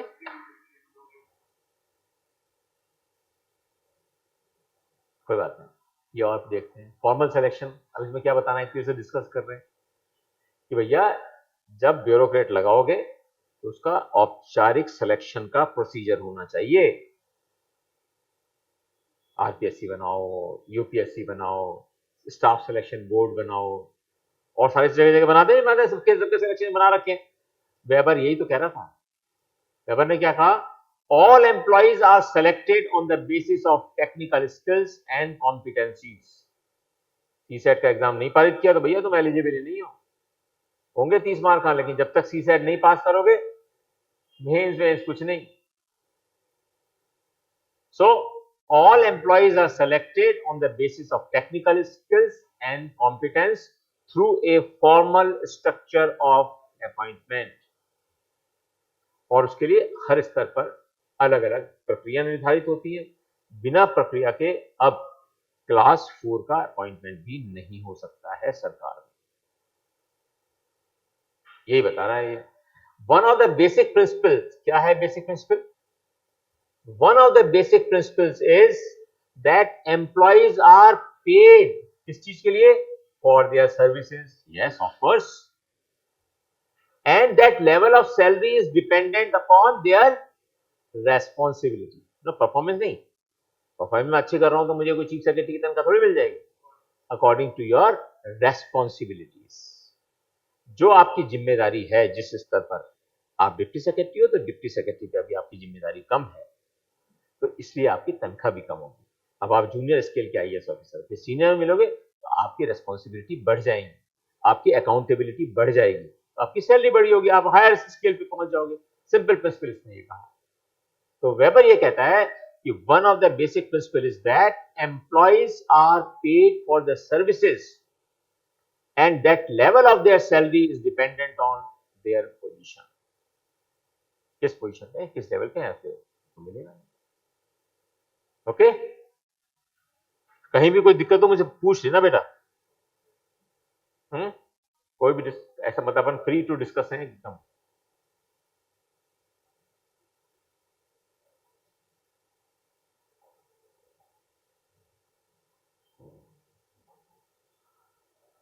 रूल्स एंड रिक्वायरमेंट्स, वो जो जितने पॉइंट लिखे थे ना पहले डेफिनेशन के अंदर, वही सारे पॉइंट्स आ रहे हैं। जैसे था ना रूल्स एंड रिक्वायरमेंट्स, तो ब्यूरोक्रेसी के अंदर ब्यूरोक्रेट्स को रूल्स, रेगुलेशंस और एस्टेब्लिश प्रोसीजर्स को फॉलो करना ही पड़ता है, करना ही पड़ेगा, तभी ब्यूरोक्रेसी चलेगी। तो ब्यूरोक्रेसी जो कि एक बहुत ही स्ट्रॉन्ग स्ट्रक्चर है, उसको चलाने के लिए आवश्यक है कि स्पेसिफिक रूल्स हो, रेगुलेशंस हो और उनको पालना करना सुनिश्चित किया जाए सुपीरियर अधिकारी के द्वारा। सिंपल सी बात है। तो all administrative processes are defined in the official rules. Rules of business कहते हैं या फिर general financial and accounts rules होते हैं। हर चीज के रूल्स बने हुए हैं। आप रूल्स के बाहर जाके नहीं, आपको पता है, आपको जब आप अकेडमी में जाओगे तो आपको एक बुकलेट मिलेगी, तो कहते हैं येलो बुकलेट। उसे येलो बुकलेट में लिखा होता है एटिकेट्स। तो ये तक लिखा होता है कि आपको कैसा बिहेवियर किसके साथ करना है, किस ओकेजन पर कैसा बिहेवियर करोगे, ये भी सिखाया जाता है। ये सबसे इंटरेस्टिंग चीज है ना ये, कि ऐसा नहीं कि आप खाने की टेबल बैठ गए, आपने कहा लाओ अपने से खा लेंगे, जैसे फॉर्मल खान डिनर हो रहा है, फॉर्मल डिनर होता है तो पता होना चाहिए कि आपको छुरी को ऐसे यूज करना है, कांटे को ऐसे यूज करना है, ऐसे पीना है, ऐसे सूप को ऐसे किया ही जाएगा। ये तक सिखाते हैं। सोचो आप, इतने सारे हॉल के अंदर बैठे हुए 50-60 होते हैं आईएएस ऑफिसर, तो 50-60 ऑफिसर बैठे हैं, उन सबको सिखाया जा रहा है। सीख जाते हैं फटाफट, तो कोई बहुत बड़ी चीज तो है, लेकिन सिखाई जाती है ये चीजें। हाँ, ये सब कुछ, जिससे कि कभी अब विदेश में गया, अब आप पता ही नहीं चीजें, वहां बैठे हुए टेबल के ऊपर रखे हैं छुरी कांटे, अब इनका क्या करूं यार, कैसे यूज करूं इनको।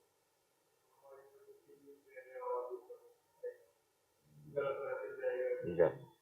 हाँ, नहीं आप खा ही नहीं पाओगे खाना, इतने फॉर्मल ओकेजन होते हैं। कई बार आप जब विदेश जाते हो तो वहां के प्रधानमंत्री के साथ आपकी मीटिंग हो रही होती है, फिर नेगोशिएशन चल रहे हैं, तब ठीक है, खाना होता है वहां पे, सब कुछ होता है, हर चीज है। तो अब आपको बिल्कुल एटिकेट से खाना है, खाते थोड़ी वहां खाना, तो कहने के लिए होता है खाना, मतलब थोड़ा सा उनके साथ कॉपी। एक्चुअल में जैसे कहा, राष्ट्रपति में इन्होंने बुलाया, ओबामा ने मुनीर को बुलाया, तो मुनीर ये थोड़ी खाना खा रहा है और लाओ भाई ये वाले डिश लाओ भाई और वो डिश लाओ भाई, ऐसे थोड़ी। अब ना छोटा मोटा है ना, थोड़ा बहुत हो गया लंच हो गया भाई, ऐसे लंच होते हैं वहां पे। तो वो सब अलग अलग चीजें हैं, अलग अलग संस्कृतियां हैं। लेकिन एक ऑफिसर को इतना कॉम्पिटेंट होना चाहिए कि अगर वो दूसरी संस्कृति में भी जाता है तो वहां पर वो अपना देश की जो गरिमा है उसको बना के रखे, क्योंकि देश को रिप्रेजेंट कर रहे हो आप वहां पे एज ए इंडिविजुअल नहीं हो, आप अपने देश को रिप्रेजेंट कर रहे हो। अगर आप टीम लीडर हो, आपके ऊपर बहुत रेस्पॉन्सिबिलिटीज हैं, आपके कंट्री के अगेंस्ट जजमेंट ना हो जाए, कोई निर्णय ऐसा ना हो जाए आपकी कंट्री के अगेंस्ट, फंस जाओगे ना, फंस जाओगे आप। अभी एससीओ में गए तो एससीओ में क्यों नहीं साइन किया हम लोगों ने, कम्युनिटी में जो जो एससीओ की बैठक हुई, उसमें जो फाइनल तो ऑर्डर निकलता है ना, ये हमारे कमेटी के अंदर बैठक में निर्णय हुए, इंडिया ने मना कर दिया साइन करने से। तो वहां जो होम सेक्रेटरी था उसको पता था कि भैया इस पे साइन नहीं कर सकते, क्योंकि पहलगाम का तो उसके अंदर रेफरेंस दिया नहीं, और जो उनके बलूचिस्तान में हुआ उसका रेफरेंस दिया, इसका मतलब हम तो उस पर साइन कर देंगे, इसका मतलब हम तो मौत होती है हमारी। कितनी बड़ी रेस्पॉन्सिबिलिटी आपके ऊपर, बहुत जरूरी है। सो जब आप ब्यूरोक्रेसी में आ जाते हो, ये डिफरेंट सिस्टम है, डिफरेंट लाइफ है, आपका डेडिकेशन कंट्री के प्रति हो जाता है। ये समझना एक बहुत इंपॉर्टेंट चीज है। जब आप ब्यूरोक्रेसी में आ रहे हो तो आपके केवल अधिकार और पावर्स की बात नहीं हो रही है, ये आपकी रेस्पॉन्सिबिलिटी और अकाउंटेबिलिटी की बात भी हो रही है। यही मैक्स वेबर कहता है। तो रूल्स एंड रिक्वायरमेंट्स की जब बात है, तो जो भी रूल्स हैं आर मोर और less stable and always formalised, so called official rules. तो जो भी रूल्स रेगुलेशन होते हैं वो ऑफिशियली स्थापित होते हैं, अप्रूव होते हैं हर लेवल से, जिनकी पालना करने पे आप सुरक्षित हैं। अर्थात एक ब्यूरोक्रेट अगर उन रूल्स के अनुसार काम कर रहा है और फिर उसका रिजल्ट जो हुआ, परिणाम गलत आ गया, उसके लिए जिम्मेदारी नहीं है उसकी। जरा मैंने तो देखिए सारे रूल्स रेगुलेशन फॉलो किए, अब मैं क्या कर सकता हूं, बाढ़ आ गई, उस समय तक तो हमने जो हमारा पानी का लेवल था उसके हिसाब से डिजाइन करा था इसको, पुल को। अब सब ये तो 100 साल में पहली बार पानी इतना ऊपर गया, जैसे 1981 में यहां बाढ़ आई थी, तो टूट गई बहुत सारी चीजें।